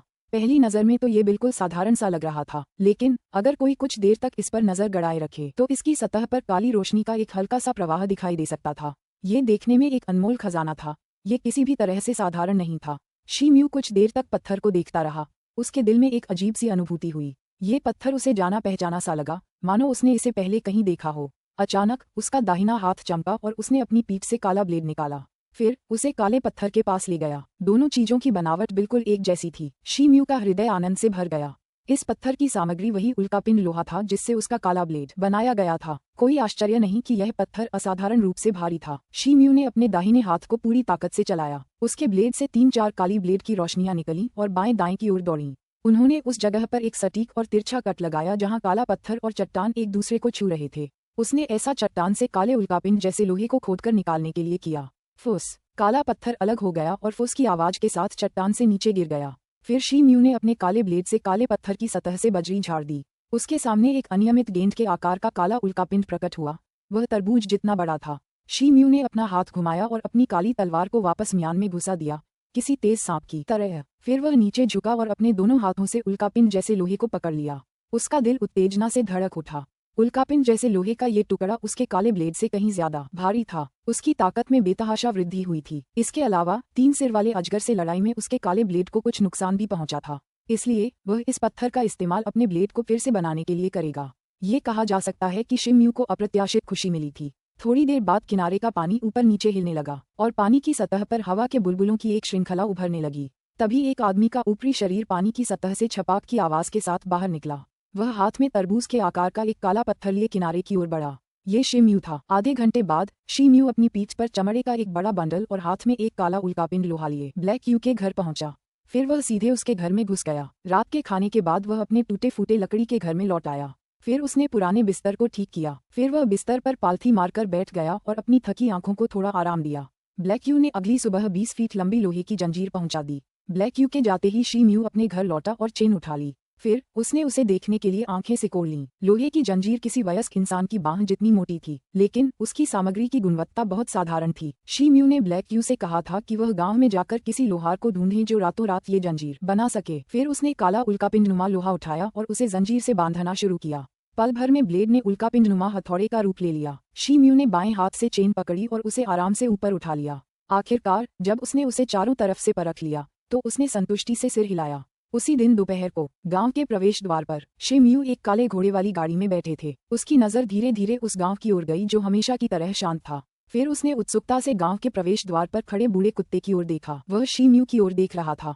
शी म्यू की आंखों में एक उलझन भरी झलक दिखाई दी। अंततः उसकी आंखें जम गईं और उसके चेहरे पर काफी देर बाद एक दृढ़ और दृढ़ अभिव्यक्ति प्रकट हुई। जाना। दो स्वस्थ घोड़ों ने हिनहिनाहट की आवाज निकाली और जैसे ही शीम्यू ने उनकी लगाम खींची वे दूर की ओर भाग गए। आधे महीने के बाद क्वानझोउ प्रांत के फेंग शहर के प्रवेश द्वार पर एक विशाल द्वार था। पैदल यात्री लगातार उस द्वार से गुजर रहे थे, मानो एक अंतहीन धारा बह रही हो। ये पहले से कहीं ज्यादा जीवंत और समृद्ध लग रहा था। दूर से घोड़ों की टापों की तेज आवाज सुनाई दे रही थी। यह आवाज एक काली गाड़ी से आ रही थी जिसे घोड़े खींच रहे थे। गाड़ी तेजी से शहर के दरवाजे के सामने पहुंच गई। शानदार काले घोड़ों का एक जोड़ा इस गाड़ी को खींच रहा था। दोनों घोड़े पसीने से तरबतर थे। वे जोर जोर से सांस ले रहे थे, मानो वे किसी बेहद भारी चीज को खींच रहे हों। गाड़ी में एक भूरे वस्त्रधारी युवक बैठा हुआ दिखाई दे रहा था। उसकी बड़ी बड़ी आंखें और घनी भौहें थीं। उसके चेहरे के भाव अलग अलग थे। वह कोई और नहीं बल्कि शीम्यू था। वह क्वानझोउ प्रांत से यहाँ आया था। जब शीम्यू ने अपने सामने शहर के द्वार को देखा तो उसके चेहरे पर एक यादगार झलक उभर आई। फिर उसने लगाम झटक दी और गाड़ी धीरे धीरे फाटक के अंदर घुस गई। वह एक निश्चित दिशा में शहर की ओर बढ़ गई। शीम्यू आंटी जेन और सिस्टर शी यू हुआन से मिलने फेंग सिटी आया था। वह जानता था कि उसकी वजह से वे एक मुश्किल स्थिति में फंस गए हैं, इसलिए शीम्यू उनके बारे में थोड़ा चिंतित था। गाड़ी धीरे धीरे फेंग सिटी की मुख्य सड़क पर चल रही थी। शीम्यू इधर उधर देखता रहा। वह अपने दिल में एक गहरी आह भरने से खुद को रोक नहीं पाया। शीम्यू एक साधारण मार्शल योद्धा था जिसने मुश्किल से ही क्यूई सेंसिंग की समझ हासिल की थी। जब उसे और झोंग शियू को जिन परिवार द्वारा फेंग सिटी से बाहर निकाल दिया गया था, धीरे धीरे समय बीतता गया।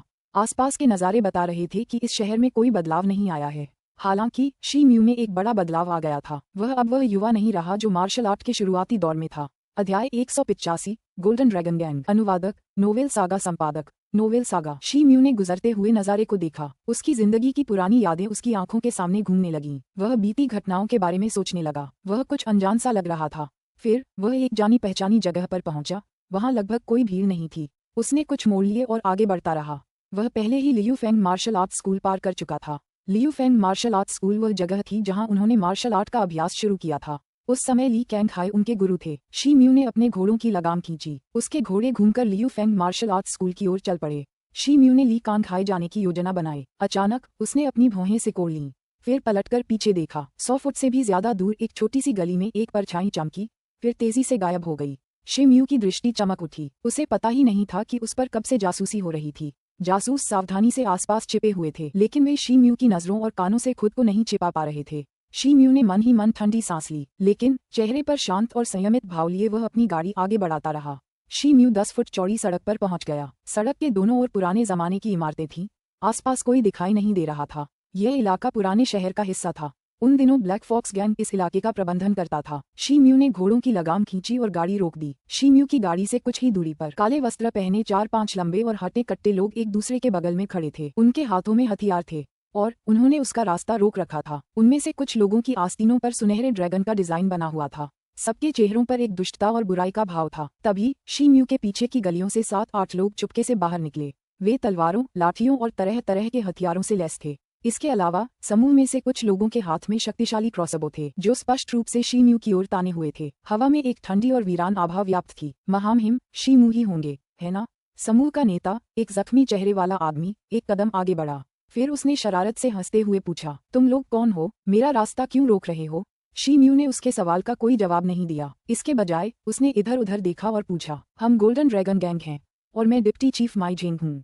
तुमने उस समय जो किया उसे भूलना नामुमकिन है। मैंने कभी नहीं सोचा था कि तुम फेंग सिटी लौटने की हिम्मत करोगे।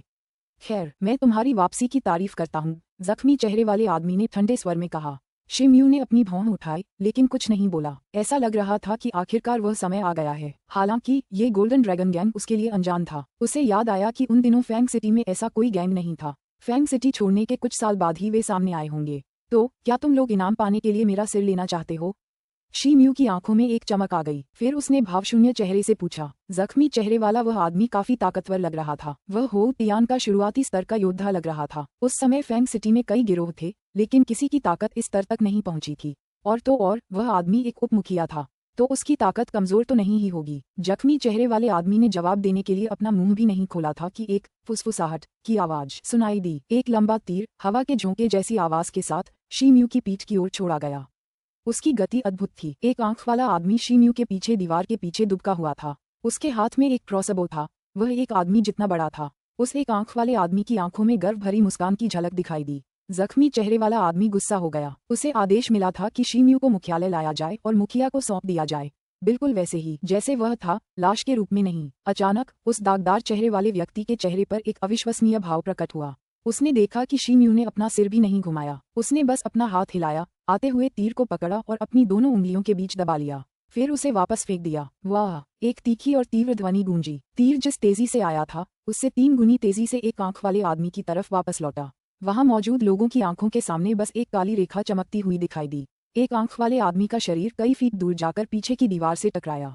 हालांकि वह जमीन पर नहीं गिरा। सबने उसकी ओर देखा। तभी सबको एहसास हुआ कि तीर उसके दिल में घुस गया था और उसका शरीर दीवार से जड़ दिया गया था। वह बेहद डरा हुआ लग रहा था।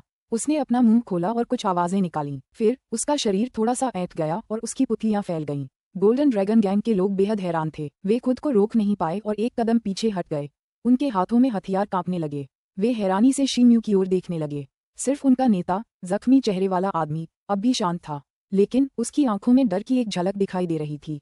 उन्होंने स्थिति का मूल्यांकन किया और निष्कर्ष निकाला कि उनके लिए शी म्यू को पकड़ना असंभव था। मैं ज्यादा धैर्यवान नहीं हूँ, तो जल्दी से बताओ कि तुमने मुझे क्यों रोका? शी म्यू ने ठंडे स्वर में कहा। हमें अपने मुख्यालय में एक पत्र मिला था। उसमें खबर थी कि तुम शहर में आ गए हो। गिरोह का एक मददगार यह संदेश देने आया था कि एक ताकतवर आदमी है जो तुमसे मिलना चाहता है। उसने मुझे तुम्हें उसके पास ले जाने का आदेश दिया है। दागदार चेहरे वाले आदमी ने मुंह में भरी लार निगलते हुए सावधानी से कहा। ये सुनते ही शी म्यू ने अपनी भौहें ऊपर उठाईं। तभी उसके मन में एक विचार आया। ठीक है, मैं तुम्हारे साथ चलूंगा। वह थोड़ी देर हिचकिचाया और बोला। जख्मी चेहरे वाला आदमी और उसके आसपास मौजूद लोग ये सुनकर चौंक गए। ऐसा लग रहा था मानो उन्हें अपने कानों पर यकीन ही नहीं हो रहा हो। इतना अनाड़ीपन मत करो, शी म्यू ने अधीरता से आग्रह किया। जख्मी चेहरे वाले आदमी ने कांपते हुए जवाब दिया। उसने सिर हिलाया और रास्ता दिखाने के लिए आगे चलने लगा। अन्य लोगों ने अपने हथियार रख दिए और उस जख्मी चेहरे वाले आदमी के पीछे पीछे चल पड़े। सड़कों पर लोगों ने एक अजीबोगरीब नजारा देखा। गोल्डन ड्रैगन गैंग का उप मुखिया, जो एक अंडरवर्ल्ड गिरोह का सदस्य था, कुछ लोगों के साथ शहर में धमा चौकड़ी मचा रहा था, लेकिन सबके चेहरे पर एक अजीब सा भाव था। एक अनजान चेहरे वाला युवक इन लोगों के पीछे एक गाड़ी में सवार होकर आ रहा था, लेकिन उस आदमी के चेहरे पर शांति थी। आधे घंटे बाद ये समूह शहर के एक सुदूर इलाके में एक जागीर के दरवाजे के सामने पहुंचा। दरवाजे से हवेली का कालीन क्षेत्र काफी बड़ा लग रहा था। ऐसा लग रहा था मानो 7-8 एकड़ जमीन हो। अंदर की इमारत बेहद साफ सुथरी और ऊंची लग रही थी। गोल्डन ड्रैगन गैंग के 2 द्वारपाल काले वस्त्र पहने प्रवेश द्वार पर खड़े थे। हवेली के अंदर से तरह तरह की गतिविधियों और लोगों की बातचीत की आवाजें आ रही थीं। तभी कुछ लंबे चौड़े और हटे कट्टे लोग उनका स्वागत करने बाहर आए। डिप्टी चीफ माई, क्या यह वही आदमी है जिसके बारे में मास्टर ने हमें बताया था? एक मांसल शरीर और काले चेहरे वाले व्यक्ति ने शी म्यू पर एक त्वरित नजर डाली और पूछा। दागदार चेहरे वाले आदमी ने शी म्यू की ओर देखा और सिर हिलाया। हटे कट्टे आदमी ने जख्मी चेहरे वाले आदमी के चेहरे पर असहज भाव नहीं देखा। वह कुछ कदम आगे बढ़ा और शी म्यू को परखने लगा। लड़के, तुम बहुत होशियार हो। वह बलवान आदमी बुरी तरह हंसा और बोला। उसने सामान्य स्वर में कहा था। शी म्यू अब तक गाड़ी से नीचे कूद चुका था। उसका चेहरा भावशून्य था। उसने उस हृष्ट-पुष्ट आदमी पर ध्यान नहीं दिया और हवेली की ओर चल पड़ा। उसके बाएं हाथ में एक तरबूज के आकार का काला पत्थर था, जो जंजीरों में बंधा हुआ था। उस हटे कट्टे आदमी का रंग बदल गया। उसका चेहरा गुस्से से लाल हो गया। वह गोल्डन ड्रैगन गैंग का कोई साधारण, नीच आदमी नहीं था। उसे पहले कभी इस तरह नजरअंदाज नहीं किया गया था, वो भी इतने सारे लोगों के सामने। बेटे, रुक, मैं तुमसे बात करना चाहता हूँ। हट्टा कट्टा आदमी गुस्से से चिल्लाया। फिर उसने अपनी हथेली ताड़ के पत्ते की तरह उठाकर शी म्यू का कंधा पकड़ लिया। वान किंग, रुको। जख्मी चेहरे वाला आदमी चौंक गया। फिर वह जोर से चिल्लाया, लेकिन बहुत देर हो चुकी थी। एक हाथ की धुंधली परछाई चमकी और उस हृष्ट-पुष्ट आदमी के कंधे पर थपथपाए। क्लिक, एक हड्डी टूटने जैसी आवाज सुनाई दी। उस हृष्ट-पुष्ट आदमी का शरीर उड़ गया, मानो कोई बेजुका हो। उसका कंधा और कॉलरबोन टूट गए थे और नतीजतन वे धंस गए थे। जमीन पर लौटते हुए उसके मुंह से खून बहने लगा। ये पता नहीं चल पा रहा था कि वह जिंदा है या मर गया। आसपास के लोग डर से पीले पड़ गए। शी म्यू ने किसी की बात पर ध्यान नहीं दिया। वह चलते हुए भी नहीं रुका। फिर वह हवेली के दरवाजे से अंदर घुस गया। जिस तरह से आगे, ये सुनकर जख्मी चेहरे वाला आदमी शून्य भाव से देखता रह गया। फिर उसने सिर हिलाया। गिरोह के कुछ सदस्यों ने उसकी ओर एक अर्थपूर्ण नजर डाली। फिर वह शी म्यू के सामने दौड़ा और आगे आगे चलने लगा। ये देखकर बाकी लोग घबराकर एक दूसरे की तरफ देखने लगे, लेकिन वे खुद को मजबूरन शी म्यू के पीछे पीछे चल पड़े और हवेली में घुस गए। जागीर के भीतर एक बड़े प्रांगण में बड़ी संख्या में लोग खड़े थे। वहां काले कपड़े पहने एक 50 साल का आदमी खड़ा था। कद काठी ज्यादा नहीं थी, लेकिन उसके शरीर के चारों ओर एक बेहद तेज आभा थी। इस आदमी के सामने सब खुद को कमतर महसूस कर रहे थे। यह आदमी एक उत्कृष्ट स्तर का होutian मास्टर था। एक अधेड़ उम्र का गोरे चेहरे वाला आदमी उस बूढ़े आदमी के पीछे खड़ा था। उसने भी काले वस्त्र पहने हुए थे। उसके चेहरे से किसी बुजुर्ग होutian योद्धा जैसी आभा निकल रही थी। इन 2 व्यक्तियों में से एक फेंग शहर के वू परिवार का स्वामी था, दूसरा उसका छोटा भाई वू फेंग था। आंगन में मौजूद अन्य पुरुषों में वू परिवार के कुछ अनुयायी भी शामिल थे। काले वस्त्र पहने बाकी पुरुष स्वर्ण ड्रैगन गिरोह के लोग थे। इस समूह का मुखिया एक लंबा और विशालकाय व्यक्ति था। उसकी आंखें तांबे की घंटियों जैसी थीं और उसके चेहरे के भाव दुर्दांत थे। उसकी साधना अत्यंत असाधारण थी। वह हो तियान राज्य के मध्य चरण तक पहुंच चुका था। यह वू परिवार है। मुझे लगा था कि जिन परिवार मुझे पहले ढूंढ लेगा। शी म्यू आंगन के चौराहे पर खड़ा था। उसने अपनी नजर उन आदमियों की ओर घुमाई। फिर उसने जम्हाई ली मानो सामने वाला कोई बेतुकी बात कह रहा हो। शी म्यू, तुमने वू परिवार के 3 सदस्यों वू टोंग और मेरे बेटे वू हुआ को मार डाला। तुमने जो अपराध किया है उसके लिए तुम 10,000 बार मरने के लायक हो। आज मैं तुम्हारा खून मांग रहा हूँ। गोरे चेहरे वाले आदमी वू फैंग की आंखों से गहरी नफरत झलक रही थी। फिर उसने हाथ हिलाकर कहा। वू परिवार के कुछ अनुयायी आंगन के निकास द्वार पर रुक गए।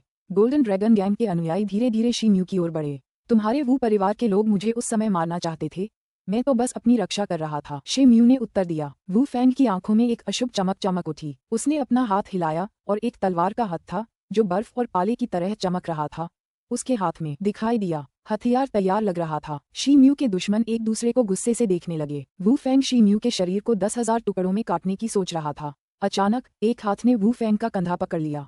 वह वू परिवार का स्वामी वू लियांग था। उसने फिर वू फैंग को पीछे खींच लिया। 1 मिनट रुको, वू लियांग ने भारी स्वर में कहा। वू फैंग को वू लियांग पर पूरा विश्वास था, इसलिए उसने आज्ञाकारी होकर रुक गया। हालांकि वह अनिच्छुक लग रहा था। ये कल्पना करना कठिन है कि आपकी शक्ति केवल कुछ वर्षों में ही इस तरह से आगे बढ़ी है। ये पहले ही हो तियांग क्षेत्र के उन्नत स्तर तक पहुंच चुकी है। वू लियांग ने शी म्यू की ओर देखा और बोला, क्या? वू फैंग और गोल्डन ड्रैगन गैंग के सभी लोग ये सुनकर आश्चर्यचकित हो गए। शी म्यू ने उपहास किया लेकिन कुछ नहीं बोला। उसने अपनी आभा छिपाई नहीं थी। इसलिए वू लियांग, एक पूर्ण अवस्था का हो तियान योद्धा, स्वाभाविक रूप से उसकी वर्तमान साधना को समझने में सक्षम था। वू लियांग के शरीर से धीरे धीरे एक तेज आभा निकलने लगी। जैसे ही वह शी म्यू की ओर बढ़ा, उसके कपड़े ऊपर उठने लगे। उसके पीछे जमीन पर गहरे पैरों के निशान पड़ गए। वू तोंग और वू हुआ की पुण्यतिथि 3 महीने बाद आएगी। अगर तुम आज अपना चेहरा न दिखाते तो मैं तुम्हारे पूरे मछुआरे गांव को कत्ल करने के लिए आदमी भेज देता। ये स्वर्ग में वू तोंग और लिटिल हुआ की आत्माओं के लिए एक बलिदान होता। मुझे नहीं लगता था कि तुम में वापस आने की हिम्मत होगी। खैर, इससे मामला आसान हो गया, वू लियांग ने कहा। ये सुनते ही शी म्यू का चेहरा उतर गया। उसकी पुतलियों की गहराई में कई ठंडी किरणें चमक उठीं। उसकी असली क्यूई भी उसके शरीर में घूमने लगी। अध्याय 186 खूनीवाद। अनुवादक नोवेल सागा संपादक नोवेल सागा। अचानक शी म्यू की आंखों के सामने एक सफेद रोशनी चमक उठी। फिर 10 या उससे ज्यादा चमकती हुई ब्लेड लाइटें एक दूसरे के ऊपर से क्रॉस पैटर्न में उसकी ओर दौड़ती हुई आईं। वू लियांग का आकार तेजी से उसके पास आया, एक शक्तिशाली बूढ़े घोड़े जैसा।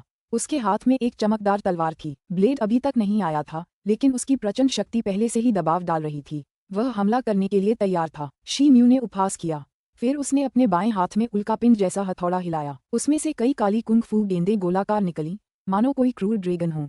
फिर वे वू लियांग की ब्लेड लाइट से एक तेज आंधी की तरह टकराईं। धमाका, धातु की तेज आवाज गूंजी। ब्लेड की परछाइयां छट गईं।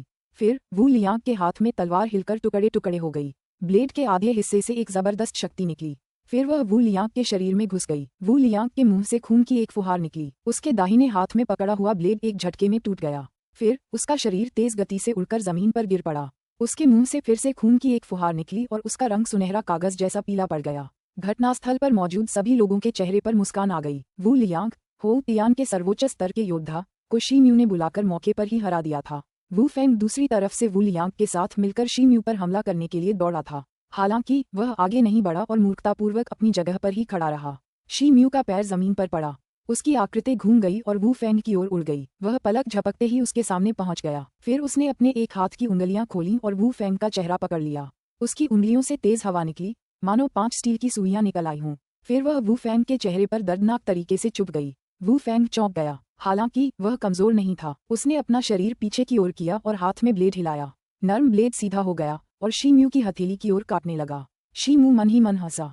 तभी उसकी हथेली पर बारीक काली पपड़ियां उभर आईं। फिर उसने धार से ब्लेड पकड़ लिया। वू फैंग को ऐसा लगा जैसे वो अपनी धार से किसी बड़े पत्थर को काटने की कोशिश कर रहा हो। तभी वू फैंग फंस गया और एक कदम भी हिल नहीं सका। शी म्यू ने उपहास किया और अपनी हथेली वापस खींच ली। वू फैंग का हाथ कांप उठा जब शी म्यू ने उसके हाथ से नर्म ब्लेड खींच लिया। फिर शी म्यू ने उसे उठाया। फिर नर्म ब्लेड का मूठ वू फैंग की छाती से टकराया। वू फैंग के सीने में का की आवाज गूंजी और उसके शरीर की अनगिनत हड्डियां टूट गईं। उसके मुंह से खून की एक बूंद निकली और वह कई फीट दूर उल्टा उड़ गया। फिर वह जमीन पर जोर से गिरा। ऐसा लग रहा था मानो वह मरने ही वाला है। वू लियांग और वू फैंग पर शी म्यू के हमले कुछ ही सांसों में हो गए थे। वू परिवार के दोनों बड़े स्वामी बुरी तरह घायल हो गए थे। वे अंडों की तरह कमजोर लग रहे थे। आंगन में कुछ देर के लिए सन्नाटा छा गया। एक भी व्यक्ति कुछ नहीं बोला। एकदम सन्नाटा छा गया। लंबे और हटे कट्टे आदमी का चेहरा, जो गोल्डन ड्रैगन गैंग का मुखिया था, राख सा धूसर हो गया। फिर उसने मुंह खोला, मानो कुछ कहना चाहता हो, पर उसे समझ नहीं आ रहा था कि क्या कहे। शी म्यू ने हाथ हिलाया और मुलायम ब्लेड फेंक दिया। कुछ देर पहले उसकी मुट्ठी काले शल्कों से ढकी हुई थी, लेकिन पल भर में वह अपनी मूल अवस्था में आ गई और एक पतली सफेद हथेली में बदल गई। शी म्यू ने आसमान की तरफ देखा और एक गहरी सांस ली। ऐसा लग रहा था कि वू परिवार की बरसों की नाराजगी आखिरकार दूर हो गई थी। दरअसल उसका इरादा वू परिवार को अपने मन से बदले की भावनाएं निकालने के लिए राजी करना था, लेकिन वू लियांग की बातों ने उसे बेहद गुस्सा दिला दिया था। इसके बाद वह वू लियांग की हत्या के इरादे से हरकत में आ गया था। शी म्यू के गले का हार वू फैंग के खून से दूषित हो गया था। हैरानी की बात यह थी कि हार ने खून सोख लिया था। फिर हार की सतह पर एक छोटी सी लाल रोशनी चमक उठी। टकराना। हार से एक क्रूर और उन्मत्त आभा निकली और शी म्यू के मन में छा गई। फिर वह बिजली की तरह उसके मन में समा गई। शी म्यू का शरीर कांप उठा। तभी उसके मन में एक दृश्य उभर आया। उसने देखा कि धरती खून से लाल हो गई थी। उसे लाशों की कई परतें और अनगिनत कंकाल दिखाई दे रहे थे। रक्त समुद्र के किनारे लाशों का एक पहाड़ भी था। एक विशालकाय भूरे बंदर की लंबी सीटी आसमान में उठी। वह अपनी छाती को अपनी बाहों से पीट रहा था और जोर जोर से दहाड़ रहा था। अचानक शी म्यू की आंखों में एक लाल रक्त प्रकाश प्रकट हुआ। इसके अलावा उसके शरीर से एक भयावह क्यूई निकल रही थी। ये क्यूई एक महत्वपूर्ण मात्रा तक पहुंच गई। फिर इसने रक्त लाल कोहरे का रूप ले लिया और शी म्यू के शरीर को लपेट लिया। शी म्यू उस समय एक रक्त पिपासु राक्षस जैसा लग रहा था। एक उन्मत्त और क्रूर क्यूई क्षेत्र ने पूरी जागीर को ढंक लिया। जागीर के अंदर सभी लोगों के शरीर कांपने लगे। तभी किसी ने चीख मारी और वे लोग पक्षियों और जानवरों की तरह वहां से भागने के लिए दूर दूर तक बिखर गए। शी म्यू ने धीमी सी दहाड़ लगाई। उसके दिल में खून की प्यास जाग उठी, लेकिन उसकी बची हुई बुद्धि ने उसे रुकने पर मजबूर कर दिया। अचानक हार पर एक अजीब और राक्षसी लाल रोशनी चमकी। ऐसा लग रहा था मानो हार की सतह पर खून बह रहा हो। उसमें से एक गुस्से भरी दहाड़ सुनाई दे रही थी। तभी एक शक्तिशाली और दुष्ट आभा बिजली की तरह शी म्यू के दिमाग में फैल गई। इसने उसकी बची खुची बुद्धि को पल भर में चकनाचूर कर दिया। शी म्यू ने धीरे से अपना सिर उठाया। उसकी आंखें पहले ही रक्त लाल हो चुकी थीं। उसके चेहरे पर एक जानलेवा आभा थी। उसके चेहरे के हाव भाव भी विकृत हो गए थे। वह दहाड़ा, उसकी आकृति हवा जितनी तेज हो गई। फिर वह आंगन की ओर दौड़ा, घबराकर भाग रहे लोगों की ओर। उसने अपने बाएं हाथ में उल्कापिंड जैसा हथौड़ा लहराया। फिर वह अपने नंगे नुकीले दांतों और लहराते पंजों के साथ भीड़ में घुस गया, मानो कोई काला अजगर हो। Bang bang bang. कई लोग काले अजगर की चपेट में आ गए। उनके शरीर फट गए और फट गए। सबकी मौके पर ही मौत हो गई। उन्हें चीखने चिल्लाने का भी मौका नहीं मिला। शी म्यू के शरीर पर खून की बूंदें बरसने लगीं। उसके चेहरे पर संतुष्टि के भाव उभर आए। उसने गहरी सांस ली और उसके चेहरे पर एक भयानक मुस्कान उभर आए। उसने आंगन में खड़े दूसरे लोगों को अपनी लाल लाल आंखों से देखा और बुरी तरह हंसा। फिर तेजी से उनके पास से निकल गया। हु। उसने अपने हाथ में पकड़े उल्कापिंड जैसे हथौड़े को चारों तरफ उछाला। फिर उसमें से बू हु की आवाज के साथ काली काली आकृतियां निकलीं। काली छवियों की सीमा में आने वाली हर चीज फट गई, चाहे वो आदमी हो, पेड़ हो, चट्टान हो या घर। कोई भी और कुछ भी बच नहीं सकता था। आंगन में मौजूद लोग निराशा से कराहने लगे। कुछ लोग तो घुटनों के बल गिरकर दया की भीख भी मांगने लगे, लेकिन कुछ भी काम नहीं आया। शी म्यू एक खूनी हत्यारे में बदल चुका था, इसलिए वह दया दिखाने में असमर्थ था। धमाका। एक तेज आवाज सुनाई दी। गोल्डन ड्रैगन गैंग का नेता एक साए में उड़ गया। उसका सिर फट गया था। उसके दिमाग के लाल और सफेद हिस्से जमीन पर बिखर गए थे। वू परिवार का एक अन्य व्यक्ति शी म्यू के दाहिने हाथ में पकड़े काले ब्लेड से क्षैतिज रूप से कट गया। उसके आंतरिक अंग जमीन पर बह गए। वू लियांग का दाहिना हाथ टूट गया था। उसे कभी मौत का डर नहीं था, लेकिन अब उसका शरीर कांप रहा था। वह दर्द सहते हुए रेंगता हुआ ऊपर आया।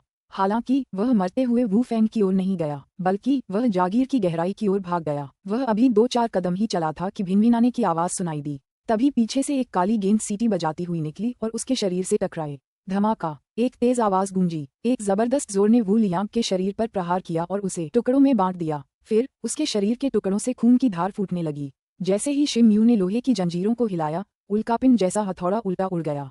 उसने वू लियांग के कुचले हुए शरीर को देखा और उसकी आंखें रक्त रंजित हो उठीं। फिर वह मुड़ा और दूसरे आदमियों की ओर झपटा। खून बिखरा हुआ था, नष्ट हुए अंग और टूटी हुई भुजाएं बेतरतीब ढंग से बाहर निकल रही थीं। समय समय पर जागीर के अंदर से इमारतों के गिरने की गड़गड़ाहट की आवाजें सुनाई दे रही थीं। पहले भव्य माना जाने वाला ये प्रांगण 15 मिनट से भी कम समय में लगभग जमींदोज हो गया था। जमीन पर 100 से ज्यादा कुचली हुई लाशें पड़ी थीं। हर तरफ खून ही खून था। जमीन लगभग लाल हो गई थी और हर तरफ से खून की तीखी गंध आ रही थी। शी म्यू लाशों के पहाड़ और खून के समुद्र के बीच खड़ा था। फिर उसने अपनी आंखें बंद कर लीं और होश में आया। अब वह एक क्रूर हत्यारा नहीं रहा। उसका चेहरा पसीने और खून से लथपथ था। वह जोर जोर से हाँफ रहा था। वह अभी भी अपने बाएं हाथ में उल्कापिंड जैसा हथौड़ा लिए हुए था। वह खून और मांस से सना हुआ था। इसके अलावा उसके दाहिने हाथ में काले ब्लेड से खून टपक रहा था। शी म्यू ने थोड़ी देर आराम किया, फिर उसने धीरे से अपनी आंखें खोलीं। उसकी आंखों में अभी भी लालिमा के निशान थे, लेकिन उसे होश आ गया था। वह बहुत थका हुआ लग रहा था। शी म्यू ने अपनी छाती से चिपके हार को देखा। अचानक उसने उसे खींचकर दूर फेंक दिया। हार जमीन पर गिर गया और कुछ देर तक लुढ़कता रहा। शी म्यू ने हार को थोड़ा डर के साथ देखा। ये चीज बेहद शैतानी निकली थी। यह उसके दिमाग को भी नियंत्रित करने में सक्षम थी। वह इसे फिर कभी अपने गले में पहनने की हिम्मत नहीं कर पाएगा। शी म्यू ने एक पल सोचा, फिर वह गया और हार उठा लिया। उसे एक फटे कपड़े में लपेटकर अपनी जेब में रख लिया। उसने चारों ओर देखा तो चारों ओर लाशें पड़ी थीं। उसका रंग पीला पड़ गया। शी म्यू ने अपने जीवन में कई लोगों का कत्लेआम किया था, लेकिन इस तरह का खून खराबा पहले कभी नहीं हुआ था। हवा में खूनी क्यूई की मौजूदगी असाधारण रूप से तीखी थी। यह उसकी नाक में जलन पैदा कर रही थी। दरअसल उसे सूंघते हुए शी म्यू को चिपचिपापन महसूस हुआ। परिणामस्वरूप शी म्यू को थोड़ी मतली महसूस हुई, इसलिए वह मुड़ा और हवेली से बाहर चला गया। उसने अभी कुछ ही कदम उठाए थे कि उसने अपनी भौहें सिकोड़ लीं। एक व्यक्ति की धूसर परछाई हवेली की छत से कूदकर दूर से शी म्यू की ओर दौड़ी। कुछ ही सांसों में वह उसके पास पहुंच गई। वह एक किशोर था जिसकी पीठ पर तलवार लटकी हुई थी। जागीर की हालत देखकर उसका चेहरा बदल गया। फिर उसने तलवार की मूठ पकड़ी और शी म्यू की ओर देखा। Feng Lee. शी म्यू हैरान रह गया। भूरे वस्त्र पहने वह युवक कोई और नहीं बल्कि फेंग ली था। फेंग ली चौंक गया। तभी उसे एहसास हुआ कि उसके सामने खून से लथपथ खड़ा आदमी शी म्यू था। भाई शी म्यू। फेंग ली ने अपनी तलवार की मूठ से अपना हाथ हटा लिया और चिल्लाया, भाई फेंग, बहुत दिनों से नहीं मिले। शी म्यू ने फेंग ली की ओर सिर हिलाया। बहुत दिन हो गए मिलते हुए। किसने सोचा था कि हम यहाँ मिलेंगे? भाई शी, क्या तुमने इस जगह के साथ ऐसा किया? फेंग ली ने इधर उधर देखा और पूछा। शी म्यू थोड़ा हिचकिचाया, फिर उसने जवाब में सिर हिलाया। भाई शी में कमाल की कुशलता है। लगता है आपकी ताकत में बहुत इजाफा हो गया है। फेंग ली को शी म्यू द्वारा किए गए कत्लेआम की कोई परवाह नहीं थी, बल्कि उसकी आंखों में उत्साह के रंग चमक रहे थे। शी म्यू हक्का बक्का रह गया। फेंग ली का स्वर पहले से थोड़ा अलग लग रहा था। ओह, वैसे तुम यहाँ क्यों हो? अचानक शी म्यू के दिमाग में एक विचार कौंधा। फिर उसने मुड़कर पूछा, आज मेरी माँ की पुण्यतिथि है। मैं यहाँ उन्हें बलिदान चढ़ाने आया हूँ। मैं फेंग सिटी में एक और काम निपटाने आया हूँ, फेंग ली ने जवाब दिया। फिर वह एक बड़े आदमी के शरीर के पास पहुंचा। यह आदमी गोल्डन ड्रैगन गैंग का लंबा चौड़ा और हट्टा कट्टा नेता था। आसपास के इलाके में बाकी लाशों के मुकाबले उसकी लाश ज्यादा सही लग रही थी। हालांकि उसकी छाती में एक बड़ा सा छेद था। फिर फेंग ली ने अपनी लंबी तलवार निकाली। तलवार की एक रोशनी चमकी और उस लंबे आदमी के सिर पर पड़ी। फेंग ली ने उसका सिर धड़ से अलग कर दिया और उसे एक कपड़े में लपेट दिया। भाई फेंग, क्या यह आदमी तुम्हारा दुश्मन था? शी म्यू हैरान रह गया। फिर उसने पूछा। फेंग ली एक पल के लिए चुप रहा। फिर उसने आह भरी और कहा, उन दिनों गोल्डन ड्रैगन गैंग ने ब्लैक फॉक्स गैंग का सफाया कर दिया था। गाओ युआन को भी इसी आदमी ने मारा था। मैं भाई गाओ युआन और ब्लैक फॉक्स गैंग के बाकी भाइयों की मौत का बदला लेने आया था। मैं गोल्डन ड्रैगन गैंग को खत्म करने के लिए सही मौके का इंतजार कर रहा था। बदकिस्मती से दुश्मन सतर्क था। यह आदमी इस पूरे समय वू परिवार के पीछे छिपा था, इसलिए मुझे कोई मौका नहीं मिला। भाई शी ने अनजाने में ही इस मामले को सुलझाने में मेरी मदद की है। फेंग ली ने शी म्यू की ओर हाथ बढ़ाकर अभिवादन किया। भाई फेंग, इतना विनम्र होने की कोई आवश्यकता नहीं है, शी म्यू ने उत्तर दिया। अध्याय 187, मिलना और विदा होना। अनुवादक, नोवेल सागा संपादक, नोवेल सागा। भाई शी के हाव भाव से लग रहा है कि उनके शरीर से श्राप हट गया है ना? अचानक फेंग ली के मन में एक विचार आया। फिर उसने शी म्यू को गौर से देखा और कहा, हाँ, मैंने टोटेम श्राप हटा दिया है, बिल्कुल वैसे ही जैसे आपने मुझे बताया था। भाई फेंग, मेरी मदद करने के लिए बहुत बहुत शुक्रिया, शी म्यू ने सिर हिलाकर जवाब दिया। फेंग ली की आंखों में आश्चर्य के भाव उभर आए। फिर उसने विनम्रता से कहा, अरे वैसे। शी म्यू भावुक हो गया। फिर उसने अपनी छाती से कपड़े में लिपटी एक छोटी सी चीज निकाली। ये हार भाई फेंग का है।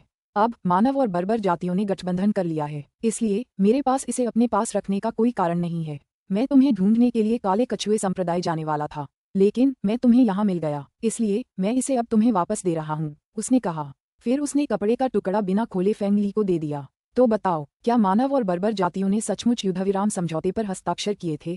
तो यह अफवाह सच है, फेंग ली ने धीमी आवाज में खुद से बुदबुदाया।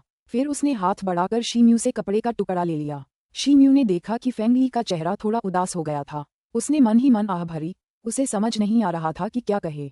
फेंग ली का चेहरा भावशून्य हो गया। उसने कपड़े का टुकड़ा खोला, हार निकाला और गले में डाल लिया।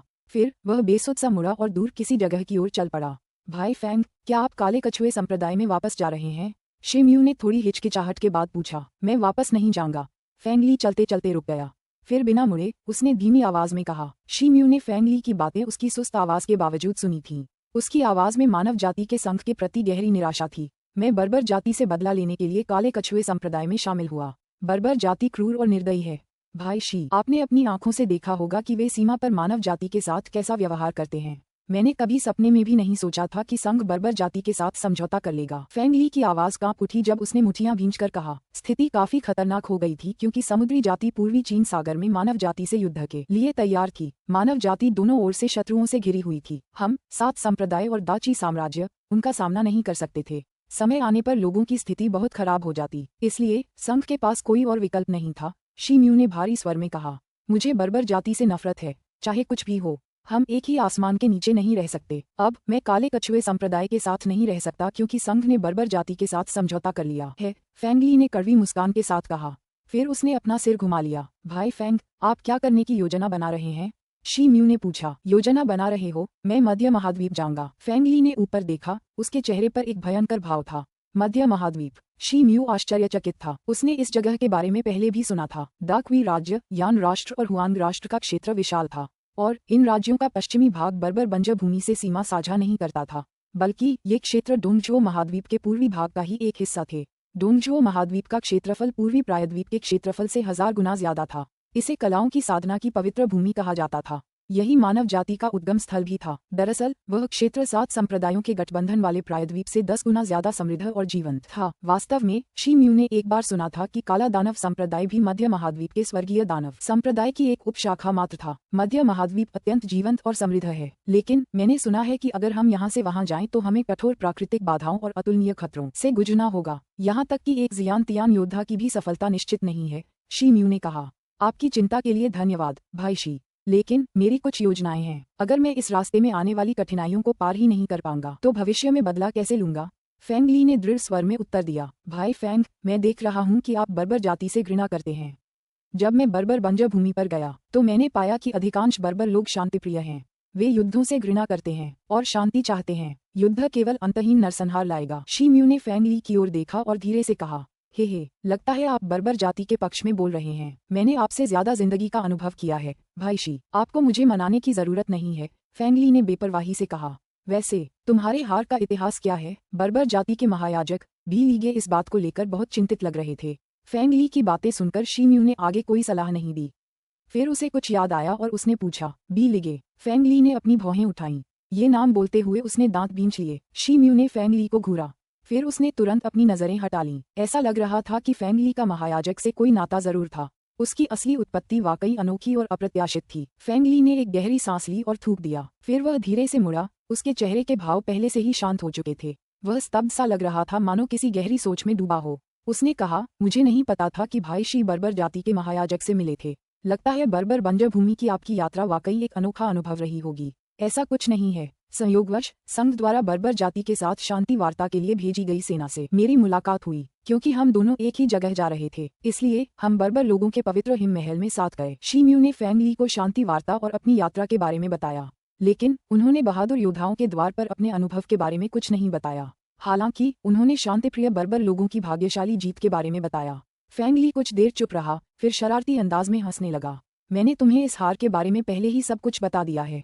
मैंने जो कुछ भी कहा वह बिल्कुल सच था, लेकिन कुछ बातें राज होती हैं और अभी उन्हें बताना असुविधाजनक होगा। कृपया इसके लिए मुझे माफ कर दो। फेंग ली ने शी म्यू की ओर अभिवादन में अपने हाथ जोड़े। उसका चेहरा भावशून्य लग रहा था। अगर ऐसा है तो मैं ज्यादा कुछ नहीं मांगूंगी, लेकिन इस हार के चारों ओर एक असाधारण निर्दयी आभा है। इसे अपने शरीर पर पहनने के बाद तुम्हें हर तरह से सावधान रहना चाहिए। शी म्यू ने मुस्कुराते हुए कहा। फेंग ली की आंखें चमक उठीं। फिर उसने शी म्यू की ओर फिर से हाथ जोड़कर अभिवादन किया। इसके बाद वह मुड़ा और बहुत तेज गति से दूर किसी जगह की ओर चल पड़ा। उसका चेहरा धीरे धीरे पीछे हटने लगा और एक काले बिंदु में बदल गया। शी म्यू ने फेंग ली के जाते हुए रूप को देखकर आह भरी। फिर वह मुड़ा और हवेली के खंडहरों पर एक नजर डाली। वह कुछ देर झिझका और फिर हवेली के अंदर चला गया। थोड़ी देर बाद वह हवेली के अंदर से प्रकट हुआ। फिर वह मुड़ा और अपनी गाड़ी में कूद गया। उसकी आंखों में कुछ अजीब से रंग चमक उठे जब उसने पास ही स्थित इमारत की ओर देखा। कदम उसने लगाम खींची और उसकी गाड़ी आगे बढ़ने लगी। जैसे जैसे गाड़ी दूर किसी जगह की ओर बढ़ रही थी, पहियों की आवाज गूंज रही थी। तभी उस इमारत के पीछे 2 दुबले पतले आदमी दिखाई दिए। ये दोनों लोग 17-18 साल के थे। न तो वे गोल्डन ड्रैगन गैंग के थे, न ही वू परिवार के। ऐसा लग रहा था मानो किसी और ताकतवर परिवार के जासूस हों।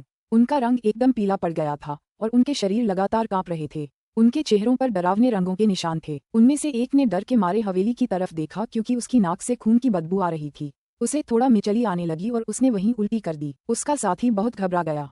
उसने जल्दी से दूसरे आदमी को पकड़ लिया और फिर तेजी से दूसरी तरफ भागा। आधे घंटे बाद Liu Feng martial art school में शी म्यू कड़ाईदार वस्त्र पहने हुए ली कैंग हाई के साथ चल रहे थे। शी म्यू को शहर में एक गेस्ट हाउस मिल चुका था। उसने अपने शरीर से खून की बदबू धो दी थी और नए कपड़े पहन लिए थे। चौड़े कंधों, गठीले शरीर, घनी भौहों और बड़ी बड़ी आंखों वाले पारंपरिक योद्धाओं के परिधान पहने शी म्यू बेहद तरोताजा लग रहे थे। उनके दृढ़ और जीवंत चेहरे पर एक सुंदर और चमकदार आभा थी। पिछले कुछ सालों में ली कैंग हाई ज्यादा नहीं बदले थे, बस उनकी कनपटी पर बर्फ का एक धब्बा लग गया था। उसके चेहरे पर एक अजीब सी लालिमा थी और वह काफी भावुक लग रहा था। उसने गहरी और कृतज्ञता भरी आंखों से शी म्यू की ओर देखा। मास्टर ली, आपको इन्हें मना करने की जरूरत नहीं है। ये तो बस कुछ बुनियादी शक्तिवर्धक गोलियां हैं। बस आपका शिष्य उन दिनों मुझे सिखाने का आपका एहसान नहीं चुका सकता। शी म्यू ने ली कैंग हाई की ओर हाथ जोड़कर अभिवादन किया और कहा, ये गु युआन गोलियां शायद आपके लिए कुछ भी नहीं हैं, लेकिन मेरे लिए इनका बहुत महत्व है। आपकी दी हुई इन गोलियों पर भरोसा करके मैं कई वर्षों तक अपनी साधना में प्रगति कर सकता हूँ। ली कैंग हाई ने थोड़े उत्साह के साथ उत्तर दिया। शी म्यू ने हल्की सी मुस्कान दी। फिर दोनों कुछ देर बातें करते रहे। उसके बाद शी म्यू पलटा, अपनी गाड़ी पर चढ़ा और ली कैंग हाई को अलविदा कहा। फिर वह Liu Feng martial art school से चला गया। काफी समय बीत गया है, अब तक उन्हें सही जानकारी मिल गई होगी। शी म्यू ने चेहरे पर मुस्कान लाते हुए मन ही मन बुदबुदाया। उसने उसी समय लगाम हिलाई और गाड़ी दूसरी दिशा की ओर तेजी से चल पड़ी। जिन परिवार के निवास के एक हॉल के अंदर सभी गुरु और जिन परिवार के सदस्य हॉल में इकट्ठे हुए थे। जिन परिवार के गुरु एक तरफ खड़े थे, वे घबराए हुए लग रहे थे। मुख्य आसन पर एक बूढ़ा आदमी बैठा था जिसने शानदार सुनहरा वस्त्र पहना हुआ था। वह एक स्वस्थ और हृष्ट-पुष्ट बूढ़ा आदमी था जिसकी भौहें सफेद थीं। यह वृद्ध व्यक्ति जिन परिवार का मुखिया था। उसकी साधना हो तियान राज्य के चरम स्तर तक पहुंच चुकी थी। वह जिन परिवार का सबसे बड़ा व्यक्ति था। 90 साल का होने पर भी वह बूढ़ा और अनाड़ी नहीं दिखता था। जिन परिवार के वृद्ध बुजुर्ग ने अपनी सफेद भौहें सिकोड़ लीं, उनके चेहरे पर चिंता के भाव उभर आए। अचानक वे उठ खड़े हुए और बेचैनी और अनिद्रा से ग्रस्त चेहरे के साथ हॉल में इधर उधर टहलने लगे। एक बेहद दुबला पतला और छोटा आदमी हॉल के बीचों बीच खड़ा था। ऐसा लग रहा था जैसे उसने अभी अभी बुजुर्ग को कुछ बताया हो। क्या तुम्हें यकीन है कि वह आदमी शिमू था? बुजुर्ग ने टहलना बंद किया, अपना सिर घुमाया और सुनहरे कपड़ों वाले युवक की ओर देखा। फिर उसने गहरी आवाज में पूछा, हाँ, मैं आपको बता रहा हूँ एल्डर, ये बिल्कुल सच है। उसका रूप थोड़ा बदल गया है, लेकिन वह निस्संदेह शी म्यू था, दुबले पतले युवक ने जल्दी से कहा। उसका चेहरा पीला पड़ गया था। शी म्यू कहते हुए उसकी आंखों में एक गहरा डर तैर गया। ये शब्द सुनते ही हॉल में उपस्थित सभी लोग धीमी आवाज में आपस में चर्चा करने लगे। यह आदमी अब कहाँ है? बुजुर्ग ने पूछा। वह गोल्डन ड्रैगन गैंग की जागीर से निकलने के बाद Liu Feng martial art school की दिशा में चला गया, दुबले पतले युवक ने उत्तर दिया। बुजुर्ग ने अपनी भौहें ऊपर उठाई। उसके चेहरे पर उलझन भरी अभिव्यक्ति उभर आई। जिन परिवार के मास्टर ने आगे बढ़कर बताया, शी म्यू ने Liu Feng martial art school में ली कैंग हाई के अधीन मार्शल आर्ट का अभ्यास किया था। जब वह पहले फेंग सिटी आए थे, शी म्यू की गतिविधियों पर नजर रखने के लिए एक आदमी नियुक्त करो। अगर तुम्हें कोई संकेत मिले कि वह जिन परिवार की ओर आ रहा है, तो मुझे तुरंत सूचित करो। बड़े साहब कुछ देर तक हिचकिचाए, फिर उन्होंने आदेश दिया, पिताजी चिंता मत कीजिए, मैंने पहले ही Liu Feng martial art school में आदमी भेज दिए हैं। हमें एक संदेशवाहक कबूतर से संदेश मिला है कि सभी सुरक्षित हैं। जिन परिवार के गुरु ने उत्तर दिया। ये सुनते ही बुजुर्ग ने सिर हिलाया। पिताजी, ये बच्चा उन दिनों बहुत साहसी हुआ करता था। इसने हमारे 5वें भाई और जिन तियान को भी मार डाला था। अब इसने वापस आने की हिम्मत की है। अब हम एक ऐसा जाल बिछाएंगे जिससे बच पाना मुश्किल होगा, और इसे पकड़ लेंगे। फिर हम अपने 5वें भाई का बदला लेने के लिए दुश्मन को मार डालेंगे। एक बहादुर और शर्मीले चेहरे वाला अधेड़ आदमी खड़ा हुआ और जोर से बोला। यह व्यक्ति जिन परिवार की पीढ़ी में वरिष्ठता की दृष्टि से 9वें गुरु थे। वे जिन परिवार के 5वें गुरु के सबसे करीबी रिश्तेदार थे। इसके अलावा पिछले कुछ वर्षों में शी म्यू का पता लगाने के लिए वे सबसे उत्साही व्यक्ति थे। बूढ़े 9वें, पिताजी यहाँ हैं। तुम्हें अभी बकवास करने की जरूरत नहीं है। जिन परिवार के स्वामी का चेहरा कठोर स्वर में कहते हुए ठंडा पड़ गया। अधेड़ उम्र के आदमी का चेहरा उतर गया। उसकी हिम्मत नहीं हुई कि वह जवाब दे, लेकिन उसके चेहरे पर अब भी अविश्वास का भाव था। अध्याय 188, प्रतिष्ठा स्थापित करना। अनुवादक, नोवेल सागा संपादक, नोवेल सागा। क्या तुमने अभी नहीं सुना? शी म्यू ने अकेले ही गोल्डन ड्रैगन गैंग के 100 से ज्यादा सदस्यों का कत्लेआम कर दिया, वू लियांग और वू फैंग के साथ। उसकी ताकत बहुत बढ़ गई है, इसलिए हम उसकी क्यूई के खिलाफ संघर्ष नहीं कर सकते और एक बार फिर उसके दुश्मन नहीं बन सकते। जिन परिवार के सबसे बड़े गुरु ने बड़े की ओर देखा और भारी स्वर में बोले। बहादुर अधेड़ उम्र का आदमी कुछ नहीं बोला। उसका रंग रूप अनिश्चित लग रहा था। जिन परिवार के बाकी सदस्यों के चेहरे पर चिंता और भय के भाव थे। बूढ़ा बुजुर्ग आगे पीछे टहलने लगा, फिर वह चलकर अपनी सीट पर बैठ गया। वरिष्ठ गुरु, आप क्या सोचते हैं? हमें इस मामले को कैसे संभालना चाहिए? वरिष्ठ गुरु ने कुछ देर सोचा और पूछा। पिताजी, ये शी म्यू भी हमारी 7वीं बहन का नामात्र का बेटा है। हम जिन परिवार ने उन दिनों उसे पकड़ने के लिए इनाम रखे थे, 5वें भाई और जिन तियान की वजह से लेकिन उसे कोई नुकसान नहीं पहुंचा। इसलिए मुझे लगता है कि हमें शायद इस शिम्यू के साथ समझौता कर लेना चाहिए। जिन परिवार के स्वामी ने बड़े भाई की ओर मुंह करके उत्तर दिया, बड़े गुरु, आपका इससे क्या मतलब है? मुझे यह मत बताइए कि 5वें गुरु और जिन तियान की मृत्यु व्यर्थ जाएगी। बहादुर अधेड़ उम्र का आदमी गुस्से से चिल्लाया और बोला, 9वें गुरु, वह मामला जिन तियान की गलती की वजह से शुरू हुआ था। फिर 5वें भाई का दिमाग खराब हो गया और वह नफरत से आगे बढ़ गया। इसी वजह से उसकी मौत हो गई। अब मौजूदा हालात में क्या आपको लगता है कि हमें उन 2 लोगों के लिए शिम्यू से झगड़ा करना चाहिए जो पहले ही गुजर चुके हैं? जिन परिवार के गुरु ने बिना सिर घुमाए शांत स्वर में जवाब दिया, 9वें गुरु, सबसे बड़े गुरु सही कह रहे हैं। हमें नहीं पता कि इस शिम्यू ने अपने शरीर को कैसे विकसित किया और इतना शक्तिशाली कैसे बन गया, वरना वू परिवार के वू लियांग का तो कोई मुकाबला ही नहीं था। शिम्यू की ताकत कम से कम हो तियान के स्तर की तो है। एक और विनम्र अधेड़ उम्र के व्यक्ति ने आगे कहा, हुन्फ, वो शिम्यू बहुत छोटा है। मुझे यकीन नहीं हो रहा कि उसमें इतनी ताकत है और उसने वू फेंग और वू लियांग को मार डाला। उसने जरूर कोई चाल चली होगी। हमें बस अपनी सारी धधकती हवा की नलियों का इस्तेमाल करना होगा और धधकती हुई खदानें फैलानी होंगी। अगर उसने हमारे घर में कदम रखने की हिम्मत की तो हम शिम्यू को भागने नहीं देंगे। बहादुर अधेड़ उम्र के आदमी ने दांत पीसते हुए कहा, 9वें गुरु, बकवास मत करो। ज्वलंत पवन की नलियां अनमोल हैं। हम जिन परिवार ने इन 30 या उससे ज्यादा नलियों को पाने में 100 साल लगा दिए हैं, हम इन सब का एक साथ इस्तेमाल कैसे कर सकते हैं? जिन परिवार के गुरु ने गुस्से में जवाब दिया। बहादुर अधेड़ उम्र का आदमी अभी भी कुछ कहना चाहता था, लेकिन बूढ़े बुजुर्ग ने उसे बीच में ही टोक दिया और कहा, 9वें गुरु, मुझे पता है कि आपके 5वें गुरु के साथ अच्छे संबंध थे, लेकिन यह मामला बहुत चिंताजनक है। बस बड़े गुरु को इसे ठीक से निपटाने दो। तुम्हें दखल देने की जरूरत नहीं है। बहादुर अधेड़ उम्र का आदमी कुछ कहने को तैयार नहीं था, फिर भी उसने कुछ और कहने की हिम्मत नहीं की। फिर वह चुपचाप बैठ गया। वरिष्ठ गुरु, कृपया बोलते रहिए। अगर वह शिम्यू हमारे घर आए तो हमारी क्या प्रतिक्रिया होनी चाहिए? वृद्ध गुरु ने जिन परिवार के सबसे बड़े गुरु की ओर दृष्टि घुमाई और पूछा, पिताजी, मुझे लगता है कि हमें सबसे पहले 7वीं बहन की नजरबंदी खत्म करनी चाहिए, क्योंकि वह शिम्यू से निजी तौर पर जुड़ी हुई है। आखिरकार 7वीं बहन जिन परिवार की सदस्य है। चिंता मत करो, हम इसे मिलकर संभाल सकते हैं, जिन परिवार के गुरु ने कहा। अचानक बाहर से तेज कदमों की आहट सुनाई दी। मैं बड़े साहब को खबर देने आया हूँ। बाहर एक आदमी है जो खुद को शिम्यू कहता है, वह मिलने आया है। एक बूढ़ा सा नौकर लड़खड़ाता हुआ अंदर आया। फिर उसने अपनी मृत सी सफेद त्वचा के साथ कहा, क्या? अचानक बुजुर्ग उठ खड़े हुए। जिन परिवार के अन्य सदस्य भी आश्चर्यचकित हो गए। बड़े गुरु, क्या आपने नहीं कहा था कि जिन परिवार के कुछ अनुयायी इस आदमी पर नजर रख रहे थे? फिर हमें इस बारे में पता क्यों नहीं चला? बूढ़े बुजुर्ग ने जिन परिवार के गुरु की ओर देखा और क्रोधित स्वर में कहा। जिन परिवार के स्वामी का चेहरा पीला पड़ गया। वह अवाक रह गए। उन्हें समझ नहीं आ रहा था कि यह कैसे हुआ। तभी एक बार फिर से तेजी से आते कदमों की आवाज सुनाई दी। मैं बुजुर्ग को रिपोर्ट करने आया हूँ। जिन परिवार के अनुयायी Liu Feng martial arts school के पास वमिलियन बड स्ट्रीट पर पाए गए हैं। वे सभी बेहोश हैं और उनकी हालत ठीक नहीं है, लेकिन मौत का कोई खतरा नहीं है। एक छोटे कद का अधेड़ आदमी दौड़ता हुआ अंदर आया और रिपोर्ट दी। बूढ़े बुजुर्ग ने गहरी सांस ली। वह अपने दिल में डर को बड़ी मुश्किल से काबू कर पा रहा था। जिन फू, उस शिम्यू को स्वागत कक्ष में बुलाओ, मैं वहां आऊंगा। बड़े ने आखिरकार परिवार के मुखिया के शिष्टाचार का परिचय दिया और शांत स्वर में आदेश दिया। जिन फू ने सहमति में जवाब दिया। वह मुड़कर बाहर जाने ही वाला था कि बाहर से एक स्पष्ट और मधुर आवाज सुनाई दी, जरूरत नहीं है, यहाँ मिलना अच्छा है, क्योंकि आप सब पहले से ही यहाँ मौजूद हैं। रिसेप्शन हॉल में जाने की कोई जरूरत नहीं है। जिन परिवार के लोगों ने अपने सामने एक पुरुष की आकृति देखी। कलाईदार गाउन पहने एक युवक की आकृति हॉल के द्वार पर दिखाई दी। वह कोई और नहीं बल्कि शिम्यू था। हॉल में मौजूद सभी लोगों की नजरें तुरंत उसकी ओर मुड़ गईं। सबकी आंखों में क्रोध और घृणा के भाव थे। शिम्यू के शरीर पर कोई हथियार नहीं था। उसने उल्कापिंड का हथौड़ा और काला ब्लेड गाड़ी में ही छोड़ दिया था। हॉल में मौजूद हर कोई उस पर हमला करने ही वाला था। सब खड़े हो गए और अपने शरीर से सारे हथियार निकाल लिए। हॉल का माहौल बेहद तनावपूर्ण हो गया। सब लोग रुके। शिम्यू की ओर देखते ही बुजुर्ग की पुतलियां सिकुड़ गईं। फिर वह जोर से चिल्लाया। पहले तो सब चौंक गए। फिर शिम्यू के खाली हाथ उसकी बगलों में लटके देखकर सबके चेहरों पर एक अजीब सी मुस्कान आ गई। उन्हें समझ नहीं आ रहा था कि क्यों, लेकिन उनके दिलों में एक सिहरन दौड़ गई थी। दरअसल उन्हें समझ ही नहीं आ रहा था कि उन्होंने अपने हथियार क्यों निकाले थे। उन्होंने हथियार वापस म्यान में रख लिए। फिर उन्होंने शिम्यू की आंखों में देखा, लेकिन उनकी आंखें अभी भी सतर्कता के रंगों से भरी थीं।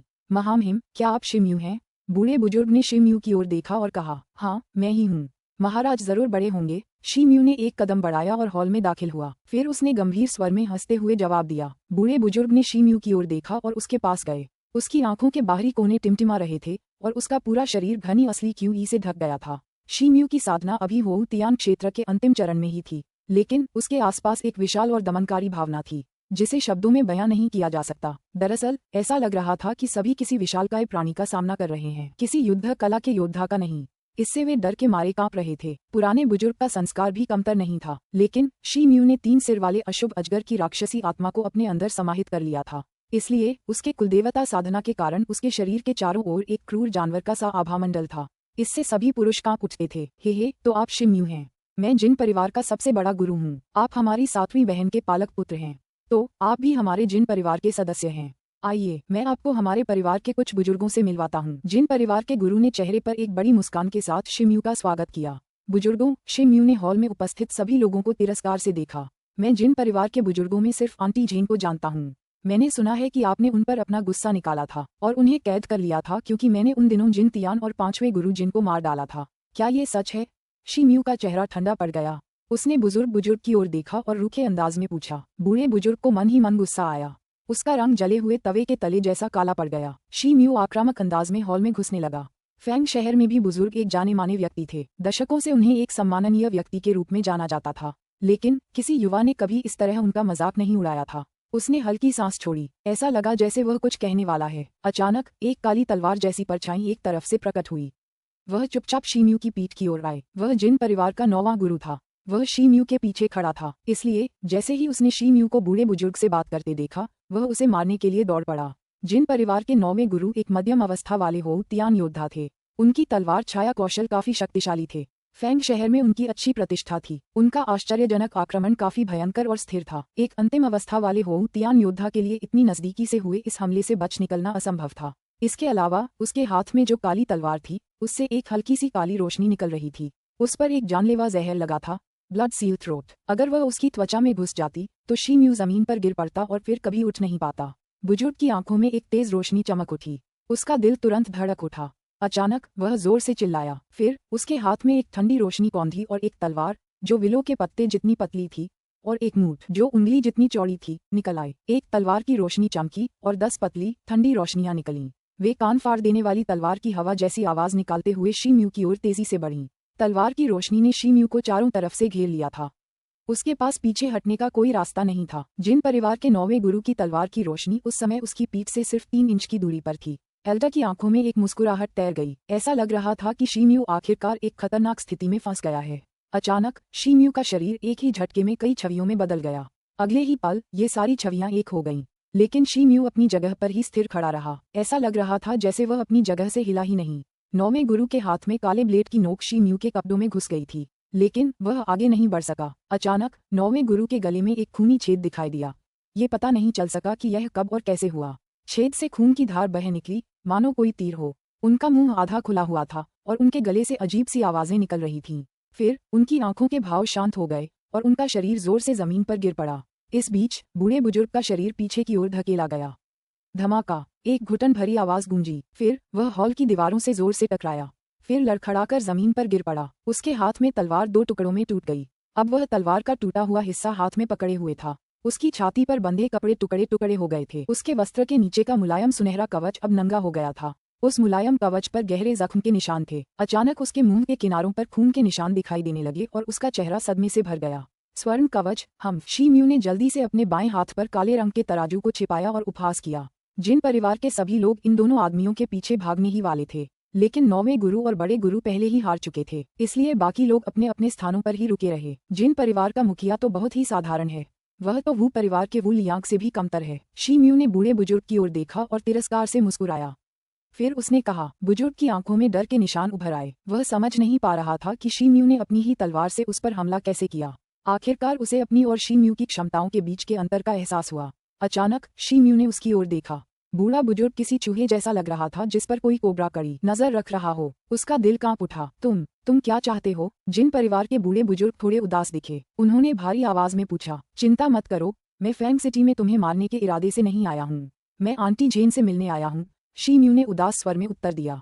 जिन परिवार के सबसे बड़े स्वामी ने उनके आदेश की प्रतीक्षा किए बिना ही लोगों को भेज दिया। मैं तुम लोगों का चेहरा नहीं देखना चाहता, यहाँ से चले जाओ। शी म्यू हॉल में मुख्य सीट की ओर बढ़ा और बैठ गया। फिर उसने भारी आवाज में कहा। वास्तव में उनके शब्द थोड़े चिंताजनक लग रहे थे। अध्याय 189। प्रस्थान। अनुवादक नोवेल सागा। संपादक नोवेल सागा। जिन परिवार के पुरुष डर से कांप रहे थे। शी म्यू के आदेश का विरोध करने की उनकी हिम्मत नहीं हुई। वे हॉल से बाहर निकलने के लिए इतने बेताब थे कि अपने माता पिता को कोस रहे थे कि उन्होंने उन्हें सिर्फ 2 पैरों के साथ इस दुनिया में लाया। वे हॉल से जल्द बाहर निकलने की कोशिश में एक दूसरे से जूझ रहे थे। जिन परिवार के गुरु भी इससे अछूते नहीं थे, उन्होंने 9वें गुरु का शव उठाया और हॉल से बाहर निकल गए। बुजुर्ग ने जिन परिवार के गुरु को अपना समर्थन दिया, फिर वह भी हॉल से बाहर निकल गया। उसके बाद वह आंगन के बीचों बीच पहुंचा। उसने चेहरे पर एक भद्दी अभिव्यक्ति के साथ हॉल की ओर देखा।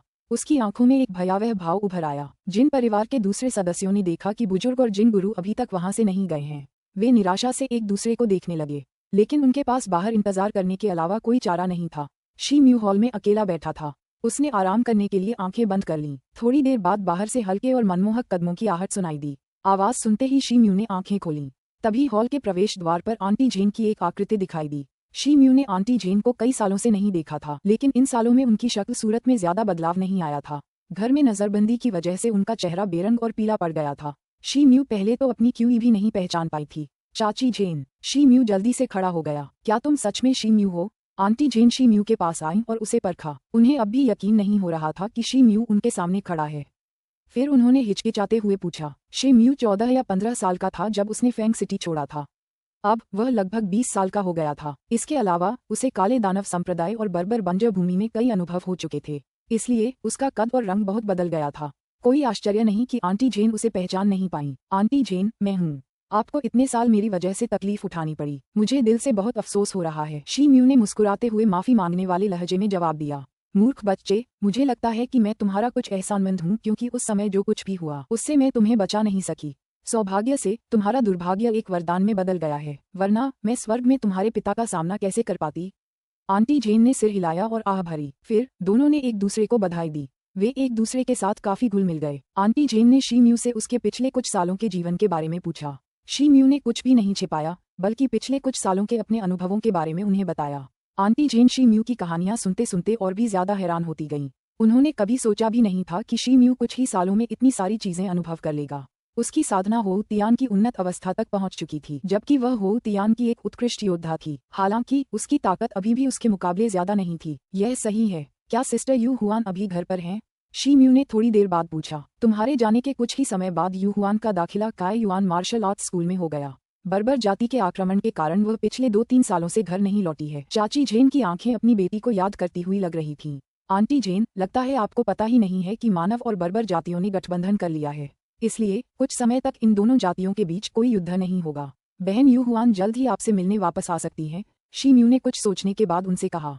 मानव और बर्बर जातियों के गठबंधन की खबर अभी तक सार्वजनिक रूप से आधिकारिक तौर पर घोषित नहीं की गई थी, इसलिए आंटी जेन ने जब ये खबर सुनी तो वह चौंक गईं। फिर उनके चेहरे पर संतुष्टि का भाव उभर आया। फिर शी म्यू ने अपनी छाती से कई जादुई ताबीज, एक जैड की बोतल और एक लंबा हरा कोड़ा निकाला। उसने उन्हें आंटी जेन को सौंप दिया। आंटी जेन उसे घूरती रहीं। आंटी जेन, मैं अभी फैंग सिटी से गुजर रहा था। मैं यहाँ ज्यादा देर नहीं रुकूंगा। इस बोतल में कुछ तत्व संयम की गोलियां हैं। ये आपकी साधना में प्रगति करने में आपकी मदद करेगी। इसमें कुछ जादुई तावीज भी हैं और एक जादुई उपकरण भी है जिसका आप इस्तेमाल कर सकती हैं। शी म्यू ने मुस्कुराते हुए कहा। तत्व शीतलन गोलियां शक्तिशाली साधना गोलियां थीं जो शी म्यू ने बर्बर जाति से प्राप्त की थीं। ये हो तियान की युद्ध कला के लिए अत्यंत उपयोगी थीं और अस्थि शीतलन गोलियों के समान थीं। आंटी जेन के चेहरे पर एक जटिल भाव उभर आया। वह थोड़ी झिझकी। फिर उन्होंने बोतल ली और उसका ढक्कन खोला। एक हल्की मीठी खुशबू उनके चेहरे पर आई। उनके चेहरे का भाव बदल गया क्योंकि उनके शरीर में असली क्यूई तरंगित हुई। उसके बाद उसने जादुई ताबीज और हरा चाबुक उठाया और उनका निरीक्षण करना शुरू किया।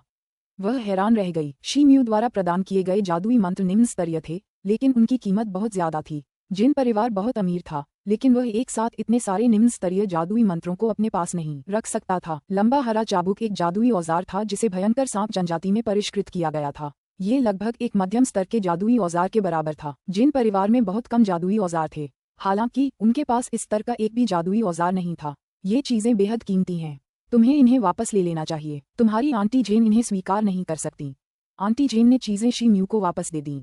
फिर उन्होंने कहा, आंटी जेन, आपको मेरे साथ औपचारिक होने की जरूरत नहीं है। ये चीजें अनमोल हैं, लेकिन अब ये मेरे ज्यादा काम की नहीं हैं। चिंता मत करो और बस इन्हें स्वीकार कर लो। शी म्यू ने मुस्कुराते हुए जवाब दिया। अगर ऐसा है तो मैं उन्हें ले लूंगी।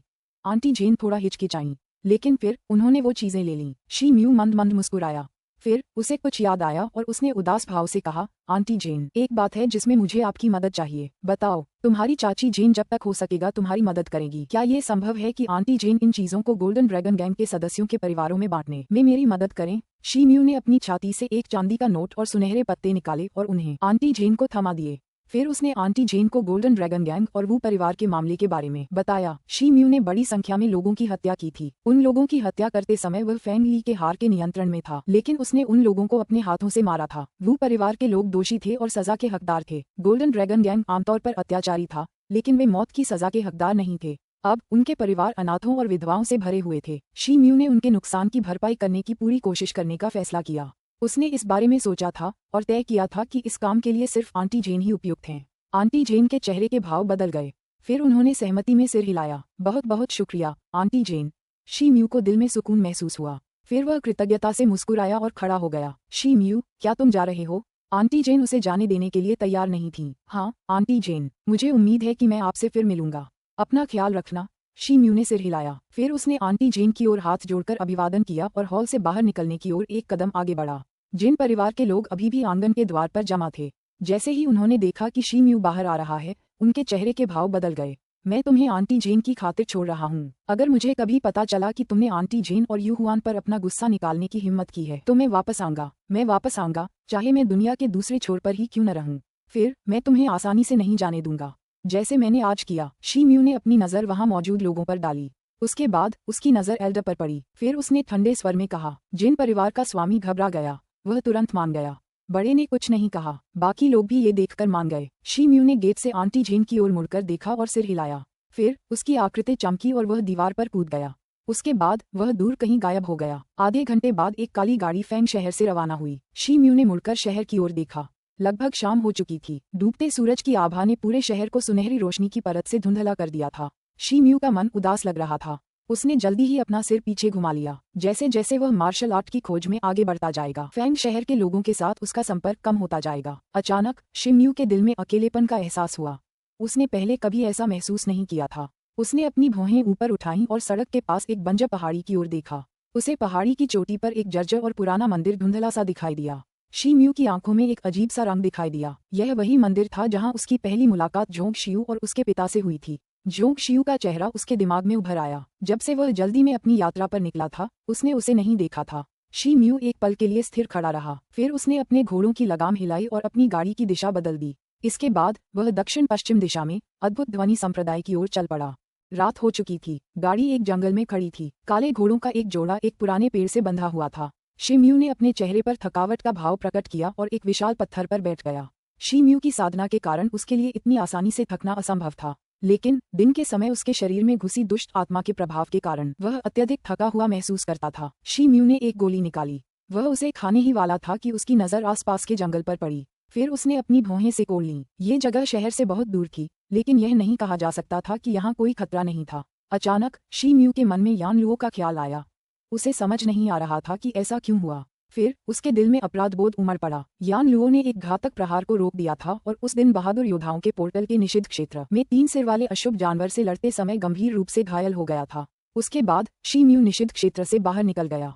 फिर उसने श्राप हटा दिया। निषिद्ध क्षेत्र से भागने की जल्दी में वह यान लुओ को भूल गया था। यह विचार मन में आते ही शी म्यू ने मन ही मन बुदबुदाया। फिर उसने हाथ हिलाया। तभी उसके सामने जमीन पर एक काला कोहरा छा गया। उसके बाद धीरे धीरे उस कोहरे से एक मानव कंकाल बाहर निकला। कंकाल ने हड्डियों से बना एक सफेद कवच पहना हुआ था। उसके हाथ में एक हड्डी का भाला था। उसकी आंखों के गड्ढों में 2 आसमानी नीली लपटें टिमटिमा रही थीं। शी म्यू हैरान रह गया। ये कंकाल पुराने यान लुओ जैसा नहीं लग रहा था, लेकिन शी म्यू द्वारा उकेरा गया आत्मा का निशान उसके शरीर पर मौजूद था। यान लुओ, शी म्यू ने अनिश्चित तरीके से पुकारा। यान लुओ ने शी म्यू की बात साफ साफ सुन ली थी। उसने अपना सिर झुकाया और कुछ मिनट तक उसे घूरता रहा। फिर उसकी आकृति गायब हो गई। अगले ही पल वह शी म्यू के सामने प्रकट हुआ और उसे गले लगा लिया। शी म्यू हैरान था। उसके शरीर में असली क्यों ही भड़क उठी। वह यान लुओ को धक्का देने ही वाला था। अचानक यान लुओ ने उसके शरीर पर अपनी पकड़ मजबूत कर ली। ऐसा लग रहा था कि उसका उस पर हमला करने का कोई इरादा नहीं था, हालांकि वह उसे कसकर गले लगा रहा था। उसकी हड्डियों जैसी बाहें बस शी म्यू को सहजता से गले लगा रही थीं। शी म्यू के मन में एक शंका उभरी। यान लुओ ने पहले कभी इस तरह का व्यवहार नहीं किया था, और तो और उसने कभी इतनी तेज गति से प्रतिक्रिया भी नहीं की थी। शी म्यू समझ नहीं पा रहा था कि 3 सिर वाले अशुभ अजगर से लड़ाई के बाद यान लुओ को क्या हो गया होगा। वह यान लुओ को दूर धकेलने वाला था ताकि वह ध्यानपूर्वक इसकी जांच कर सके। अचानक यान लुओ ने अपनी बाहें उसके शरीर से अलग कर दी। फिर वह पीछे हट गया और कई फीट दूर दिखाई दिया। शी म्यू ने अपनी कमर पर हाथ फेरा और पाया कि उसकी कमर से लटकी हुई जानवर की आत्मा की थैली गायब थी। अब वह यान लुओ के हाथ में थी। यान लुओ की आंखों के गड्ढों में आत्मा की ज्वालाएं कुछ बार टिमटिमाईं।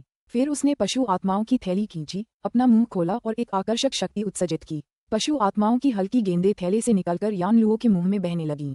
यान लुओ की आत्मा ज्वालाओं का नीला रंग बदल गया क्योंकि वह पशु आत्माओं को निगलती रही। ऐसा लग रहा था जैसे उसका रंग पहले से कहीं ज्यादा गहरा हो गया हो। यान लुओ ने आकाश की ओर देखा और आधी पशु आत्माओं को भस्म करने के बाद एक लंबी, बिना आवाज वाली सीटी बजाई। अचानक उसके शरीर से एक भयानक आभा निकलने लगी जो आसपास के वातावरण में फैलने लगी। इस आभा ने तेज हवा का प्रवाह पैदा कर दिया। जमीन पर धूल उड़ गई, यहाँ तक कि पत्थर भी उड़ गए। शी म्यू बहुत हैरान हुआ। यान लुओ का आभामंडल जबरदस्त था। वह पहले ही जियान तियान के स्तर तक पहुंच चुका था। शी म्यू को समझ नहीं आ रहा था कि यान लुओ, एक छोटा कंकाल, मृत आत्मा की दुनिया में जियान तियान स्तर तक कैसे पहुंच गया। शी म्यू को यकीन नहीं हुआ, लेकिन यान लुओ के शरीर से निकलने वाली आभा असली थी। अध्याय 190 उपहार के रूप में फल प्रस्तुत करना। अनुवादक, नोवेल सागा संपादक, नोवेल सागा। कौवासीन जनजाति से शी म्यू द्वारा पकड़ी गई सभी पशु आत्माओं को यान लुओ ने कुछ ही सांसों में निगल लिया था। यान लुओ की आंखों में नीली आत्मा ज्वालाएं टिमटिमाईं और फिर स्थिर हो गईं, मानो उसकी आत्मा ज्वालाओं में कुछ शक्ति आ गई हो। और तो और उनका रंग आसमानी नीला हो गया था। यान लुओ के हाथ में अस्थि भाले की सतह पर एक हल्की चमक उभर आई। भाले का सिरा एक चमकदार लेकिन ठंडी चमक से चमक रहा था, मानो वह पहले से कहीं ज्यादा तीक्ष्ण हो गया हो। इसके अलावा उसकी सतह पर कुछ जादुई अक्षर भी उकेरे गए थे। वे केंचुओं जैसे लग रहे थे। शी म्यू स्थिति को ठीक से समझ नहीं पा रहा था। यान लुओ एक मानव कंकाल था जिसकी उसने हमेशा उपेक्षा की थी। वह ये भी नहीं समझ पा रहा था कि यान लुओ ने इतनी अद्भुत उपलब्धि कब हासिल कर ली और शियान तियान क्षेत्र तक पहुंच गया। साधना स्तर के मामले में तो वह शी म्यू से भी आगे निकल गया था। अब यान लुओ ने कई पशु आत्माओं को निगल लिया था और ऐसा लग रहा था कि वह शियान तियान क्षेत्र के मध्य चरण को पार करने से ज्यादा दूर नहीं है। शी म्यू के बैग से पशु आत्माएं उस समय गायब हो गई थीं जब वह 3 सिर वाले अजगर गुफा के प्रवेश द्वार के सामने उठा था। और शी म्यू को अब एहसास हो गया था कि यान लुओ ने उन पशु आत्माओं को खा लिया होगा जो उसने तब इकट्ठा की थीं। यान लुओ की आंखों में आत्मा की ज्वालाएं अब तक शांत हो चुकी थीं। वह एक कदम आगे बढ़ा और शी म्यू के पास गया। उसके बाद उसने उस राक्षसी आत्मा की थैली को वापस उसकी कमर पर लटका दिया। फिर भी वह शी म्यू की कमर से टटोलता रहा, मानो उसे कुछ और ढूंढना हो। और कुछ नहीं है, सभी जानवरों की आत्माएं तो तुम पहले ही खा चुके हो, शी म्यू ने हथप्रभ स्वर में कहा और यान लुओ को आगे की खोजबीन करने से रोक दिया। उसे समझ नहीं आ रहा था कि उसे हंसना चाहिए या रोना चाहिए। शी म्यू ने यान लुओ को कई बार धक्का भी दिया। यान लुओ ने आखिरकार हार मान ली। उसने अपना भटकता हुआ सिर हिलाया और फिर एक तरफ खड़ा हो गया। शी म्यू ने इन पशु आत्माओं को गुप्त टोटेम तकनीक में प्रगति करने के लिए रखा था। उसे इन पशु आत्माओं को परिष्कृत करके अपनी ऊर्जा में रूपांतरित करना था ताकि वे उसके सीलबंद टोटेम द्वारा आसानी से अवशोषित हो सकें। उसने तब तक इंतजार करने की योजना बनाई थी जब तक उसकी साधना आवश्यकतानुसार उन्नत न हो जाए। उसके बाद उसे उन पशु आत्माओं की मदद से 3 सिर वाले अजगर कुलदेवता की शक्ति बढ़ानी थी। दुर्भाग्य से सभी पशु आत्माएं यान लुओ द्वारा निगल ली गई थीं। शी म्यू ने आह भरी। अचानक उसकी टिमटिमाती निगाहों में एक सुखद आश्चर्य की चमक आ गई। यान लुओ ने जियान तियान क्षेत्र में अपनी जगह बना ली थी। इसका मतलब था कि वह शी म्यू के लिए एक मजबूत सहारा बन गया था। आखिरकार अनुबंध की मजबूती अभी भी मौजूद थी। ऐसा लग रहा था कि यान लुओ पशु आत्माओं के अवशोषण के जरिए अपनी शक्ति को आश्चर्यजनक गति से बढ़ा सकता था। इसके अलावा उसे पशु आत्माओं को ऊर्जा में परिष्कृत करने की जरूरत नहीं थी। इसलिए शी म्यू और भी ज्यादा अशुभ पशु आत्माओं का शिकार कर सकता था और यान लुओ के तेजी से विकास के लिए उनकी आत्माओं को इकट्ठा कर सकता था। फिर वह इकट्ठा की गई पशु आत्माओं को अवशोषित करके यान लुओ की ताकत को तेजी से बढ़ाने में उसकी मदद कर सकता था। शी म्यू यान लुओ के सामने पहुंचे और अपने मन के माध्यम से उससे संवाद स्थापित किया। यान लुओ ने पहले ही जियान तियान के प्राथमिक स्तर के योद्धा जितनी शक्ति प्राप्त कर ली थी, लेकिन उसकी बुद्धि में कोई खास प्रगति नहीं हुई थी। उसकी बुद्धि अभी भी 6 या 7 साल के बच्चे के स्तर की थी। फिर भी शी म्यू यान लुओ के दिमाग से कुछ खंडित जानकारी निकालने में सफल रहा। उसने उन बिखरे हुए टुकड़ों को एक साथ जोड़ा और उस रास्ते को समझ लिया जिससे यान लुओ जियान तियान क्षेत्र में प्रवेश कर गया था। अब शी म्यू को यह स्पष्ट हो गया था कि यान लुओ ने यह उपलब्धि मुख्यतः आत्माओं के उपभोग के माध्यम से प्राप्त की थी। शी म्यू ने मन ही मन यान लुओ से बातचीत की, लेकिन कुछ देर बाद वह थक गया। फिर वह पालथी मारकर बैठ गया और यान लुओ को अपने जादुई हथियारों पर नजर रखने का निर्देश दिया। इसके बाद उसने अभ्यास शुरू कर दिया। अब शी म्यू को किसी भी चीज के बारे में चिंता करने की जरूरत नहीं थी क्योंकि उसके साथ यान लुओ एक जियान तियान योद्धा था। रात जल्दी ही बीत गई। जैसे ही आकाश का रंग फिर से चमकने लगा, शी म्यू ने अपनी आंखें खोलीं। उसकी आंखों से दो ठंडी रोशनियां निकल रही थीं। फिर उसने अपनी श्वास प्रश्वास को समायोजित किया क्योंकि वह पूरी रात ध्यान में बैठा रहा था। उसके शरीर ने उस काली क्यूई की पूर्ति की जो अत्यधिक निष्कर्षण के कारण क्षीण हो गई थी। उसकी साधना में भी थोड़ी प्रगति हुई थी। यान लुओ अभी भी हाथ में भाला पकड़े हुए शांति से एक तरफ खड़ा था। शी म्यू खड़े होने ही वाले थे, लेकिन उन्हें हल्का सा चक्कर आने लगा, मानो उनकी चेतना पर चक्कर का सा असर हो गया हो। ये सोचकर कि यान लुओ एक जियान तियान योद्धा बन गया है, वह व्यंग्यपूर्वक मुस्कुराया। इसलिए उसे इस दुनिया में बुलाने के लिए शी म्यू की आध्यात्मिक शक्ति का भारी उपयोग करना पड़ा। इसके अलावा अगर वह यान लुओ को कुछ घंटों तक यहाँ रोके रखने की कोशिश करता तो उसकी आध्यात्मिक शक्ति टिक नहीं पाती। उसने यान लुओ को मृतात्माओं की दुनिया में वापस लौटने के लिए हाथ हिलाया। उसके बाद वह कुछ देर तक पैर पर पैर रखे बैठा रहा। फिर वह अद्भुत ध्वनि संप्रदाय की ओर आगे बढ़ा। आधे महीने के बाद दा क्यूई साम्राज्य के चेन प्रांत में लिंगशान पर्वत की गहराई में शी म्यू ने अपने सामने दो बैंगनी पर्वत चोटियों की ओर देखा। वे बैंगनी धुंध की एक परत में लिपटी हुई थीं। उसके दिल में एक उथल पुथल सी मच गई। एक क्षण बाद उसने अपनी नजरें हटा लीं। फिर वह बाईं बैंगनी चोटी की ओर बढ़ गया। पहाड़ी रास्ता संकरा और चलने में बहुत मुश्किल था, इसलिए शी म्यू ने बैंगनी लिंगशान पर्वत की गहराइयों में प्रवेश करने से पहले ही अपनी घोड़ागाड़ी छोड़ दी। उसने चमड़े का गट्ठर अपनी पीठ पर लादा और उल्कापिंड जैसा लोहा अपनी बाईं बाह में बांध लिया। कुछ देर बाद वह आखिरकार पहाड़ की तलहटी में पहुंच गया। उसने ऊपर देखा तो हर तरफ बैंगनी धुंध का बादल छाया हुआ था। वहां 10 फुट चौड़ी नीले पत्थरों वाली एक पहाड़ी सड़क थी जो पहाड़ की चोटी तक घुमावदार रास्ते से जाती थी। सड़क किनारे एक लकड़ी का मंडप था। मंडप में दो हरे रंग की आकृतियां बैठी दिखाई दे रही थीं, लेकिन उन्हें साफ साफ देखना मुश्किल था क्योंकि पूरा इलाका धुंध के बादल में डूबा हुआ था। शी म्यू चलता रहा। पहाड़ी रास्ते से वह उनकी ओर बढ़ता गया। जैसे ही शी म्यू मंडप के करीब पहुंचा, दो हरे रंग की आकृतियां उभर आईं। उनके आकार कुछ बार ऊपर नीचे हुए, फिर वे उसके सामने आ गईं और उसका रास्ता रोक लिया। ये दो आकृतियां दो लड़कियों की निकलीं जिन्होंने स्वर्गीय ध्वनि संप्रदाय की पोशाक पहन रखी थी। उनमें से एक 15-16 साल की लड़की थी। वह बेहद खूबसूरत लग रही थी। दूसरी लंबी लड़की थी। वह भी सुंदर थी, लेकिन उसके होंठ थोड़े पतले थे। इन दोनों युवतियों के आसपास का आभामंडल बहुत ज्यादा प्रभावशाली नहीं लग रहा था। वे शायद हो तियान राज्य के प्राथमिक स्तर पर थीं। वहीं रुक जाओ, ये स्वर्गीय ध्वनि संप्रदाय का प्रवेश द्वार है। हर किसी को पहाड़ पर चढ़ने की अनुमति नहीं है। सुंदर लड़की ने अपना बायां हाथ बढ़ाया और आदेशात्मक स्वर में शी म्यू पर चिल्लाई। मैं शी म्यू हूँ, काले दानव संप्रदाय का एक शिष्य। मैं यहाँ एक महिला शिष्या की तलाश में आया हूँ। उसका नाम झोंक शिव है। मैं आप दोनों से अनुरोध करता हूँ कि मुझे जाने दें। शी म्यू रुका और एक फीकी मुस्कान के साथ बोला, लेडी झोंक का नाम लेना वर्जित है। तुम उसका नाम इतनी सहजता से कैसे ले सकते हो? और तो और हर कोई उससे मिल भी नहीं सकता। पतले होंठों वाली लड़की ने खूबसूरत लड़की के कुछ बोलने से पहले ही जवाब दिया। लेडी झोंक शब्द सुनते ही शी म्यू अवाक रह गया। अचानक उसे संप्रदाय में उसके प्रवेश से जुड़ी बात याद आ गई। ये होंग याओ ने एक बार उसके सामने इस बात का जिक्र किया था, इसलिए उसे मन ही मन राहत महसूस हुई। ये 7 संप्रदायों के संघ का आदेश चिन्ह है। मेरे लिए उससे मिलना बहुत जरूरी है, इसलिए आपको अपनी लेडी झोंक की तलाश करनी होगी। शी म्यू ने अपनी छाती से एक 7 कोण वाला बैंगनी सुनहरा चिन्ह निकाला और हल्के से कहा, तो भाई शी संघ के दूत हैं। अगर ऐसा है तो कृपया मेरे साथ पहाड़ों पर आइए। पतले होंठों वाली लड़की ने अपनी भौहों के सिरे हिलाकर कहा। सुंदर लड़की की आंखें चमक उठी। उसने झट से पतले होंठों वाली लड़की पर एक अर्थपूर्ण नजर डाली। उस खूबसूरत लड़की ने दूसरी लड़की को अपने पास खींचा और उसके कान में कुछ फुसफुसाए। फिर वह मुड़ी और शी म्यू की तरफ एक हल्की सी मुस्कान बिखेरी। इसके बाद वह आगे बढ़ी और पहाड़ पर चढ़ने लगी। पतले होंठों वाली लड़की ने अजीब से अंदाज में शी म्यू की तरफ देखा और मुस्कुराए। इसके बाद वह मंडप में लौट गई, लेकिन शी म्यू भावशून्य रहा। उसने चुपचाप ऑर्डर टोकन लिया और उसे अपनी छाती में रख लिया। इसके बाद वह उस खूबसूरत लड़की के पीछे पीछे पहाड़ पर चढ़ने लगा। थोड़ी देर बाद सड़क के किनारे एक प्राचीन स्वागत मंडप दिखाई दिया। भाई शी म्यू, मैं मानती हूँ कि मैंने समझदारी से काम नहीं लिया और आपकी उपेक्षा की। खैर, आप यहाँ थोड़ा आराम करें। जैसा कि आप जानते हैं, लेडी झोंक एक बहुत ही सम्मानजनक पद पर हैं, इसलिए इस छोटी बच्ची को जाने दें और पहले उन्हें सूचित करें। बच्ची शी म्यू को स्वागत मंडप की ओर ले गई। फिर वह मुड़ी और क्षमा प्रार्थी स्वर में बोली, कोई बात नहीं। शी म्यू ने हल्की मुस्कान के साथ जवाब दिया। दोनों बातें करते हुए मंडप में पहुंच गए थे। लड़की ने शी म्यू को देखकर मुस्कुराया और फिर चली गई। शी म्यू मंडप में शांत और आरामदायक भाव से बैठ गया। उसने इत्मीनान से पहाड़ों की ओर अपनी नजर घुमाई। उसे बैंगनी महल का शिखर और अनगिनत ऊंचे उड़ते पुल धुंधले से दिखाई दे रहे थे। थोड़ी देर बाद एक हरे रंग की छाया तेजी से पहाड़ की चोटी से नीचे उतरी और मंडप की दिशा में आगे बढ़ी। तभी मंडप के बाहर एक बेहद खूबसूरत युवती प्रकट हुई। उसकी त्वचा बर्फ जैसी सफेद थी। उसने चेहरे पर खुशी के भाव से शी म्यू को देखा। युवती के लंबे और काले बाल हवा में लहरा रहे थे। उसकी सुंदर भौहों का काला रंग उसके चेहरे पर स्वाभाविक लग रहा था। उसकी खूबसूरत आंखें, जो पतझड़ के साफ पानी की तरह चमक रही थीं, किसी मुर्दे की आत्मा को भी जगाने की शक्ति रखती थीं।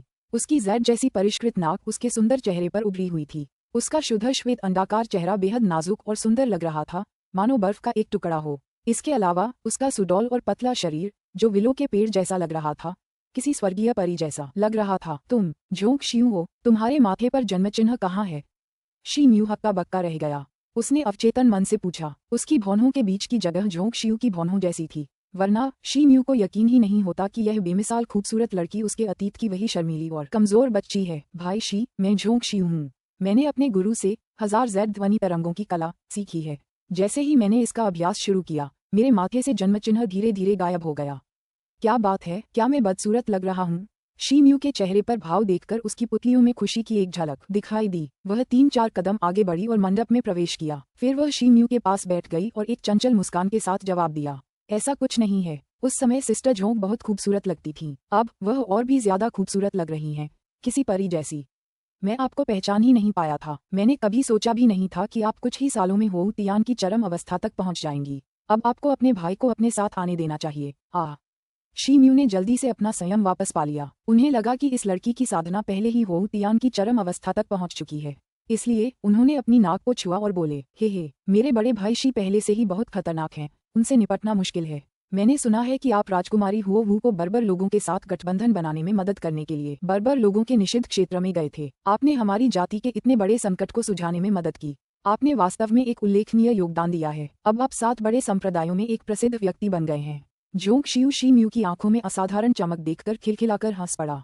हे, ये तो बस एक भाग्यशाली कदम था जो मैंने हताशा में उठाया था। शी म्यू ने कड़वाहट से मुस्कुराते हुए अपना सिर हिलाते हुए जवाब दिया। जोंग शियू हैरान रह गई। वह और भी स्पष्टता पाने के लिए और पूछना चाहती थी, लेकिन उसने ज्यादा गहराई में जाने की कोशिश नहीं की क्योंकि उसने देखा कि शी म्यू इस घटना को बताने में हिचकिचा रहा था। अचानक उसकी नजर किसी चीज पर पड़ी। उसने शी म्यू के कंधे से गिरा हुआ पत्ता उठाने के लिए हाथ बढ़ाया। शी म्यू ने अनजाने में ही उस स्पर्श से बचने के लिए अपना शरीर पीछे की ओर झटका। गिरा हुआ पत्ता हवा में तैरता हुआ जमीन पर गिर पड़ा।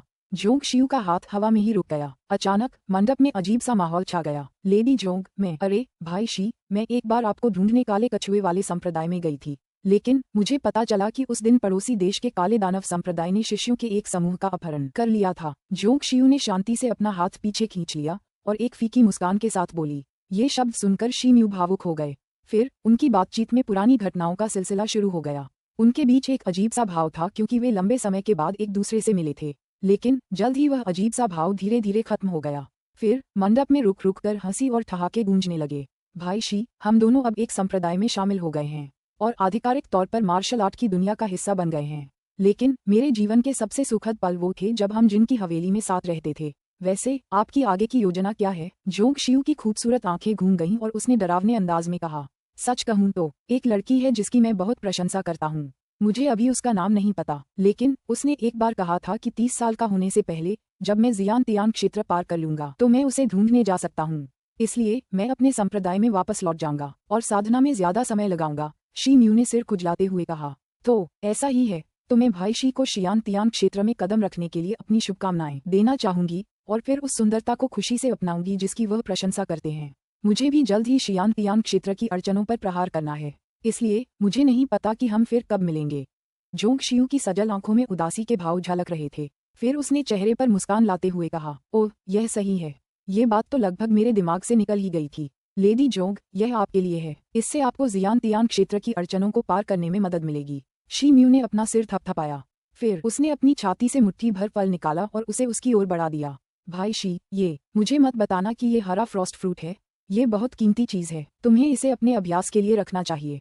मुझे इसकी जरूरत नहीं है। जोंग शियू चौंक गई। फिर उसने कहा, लेडी जोंग, आप इसे स्वीकार कर सकती हैं। मेरे पास एक और है। शी म्यू मुस्कुराया और अपने कपड़ों से एक और हरा फ्रॉस्ट फ्रूट निकाला। यह, भाई शी, आपका बहुत बहुत धन्यवाद। जोंग शियू के आकर्षक चेहरे पर एक लालिमा छा गई जब उसने एक और फल देखा। शी म्यू को राहत मिली। जोंग शियू उसकी उम्मीद से कहीं बेहतर कर रही थी। शी म्यू ने उससे कुछ देर और बातचीत की। फिर उसने उसे अलविदा कहा और अपनी यात्रा पर निकल पड़ा। लेडी जोंग शियू कुछ देर मंडप में बैठी रहीं। उन्होंने हरे पाले वाले फल को अपनी छाती से लगाया और शी म्यू की विदा होती हुई आकृति को देखते हुए उनकी सुंदर पुतलियां धुंधली पड़ गईं।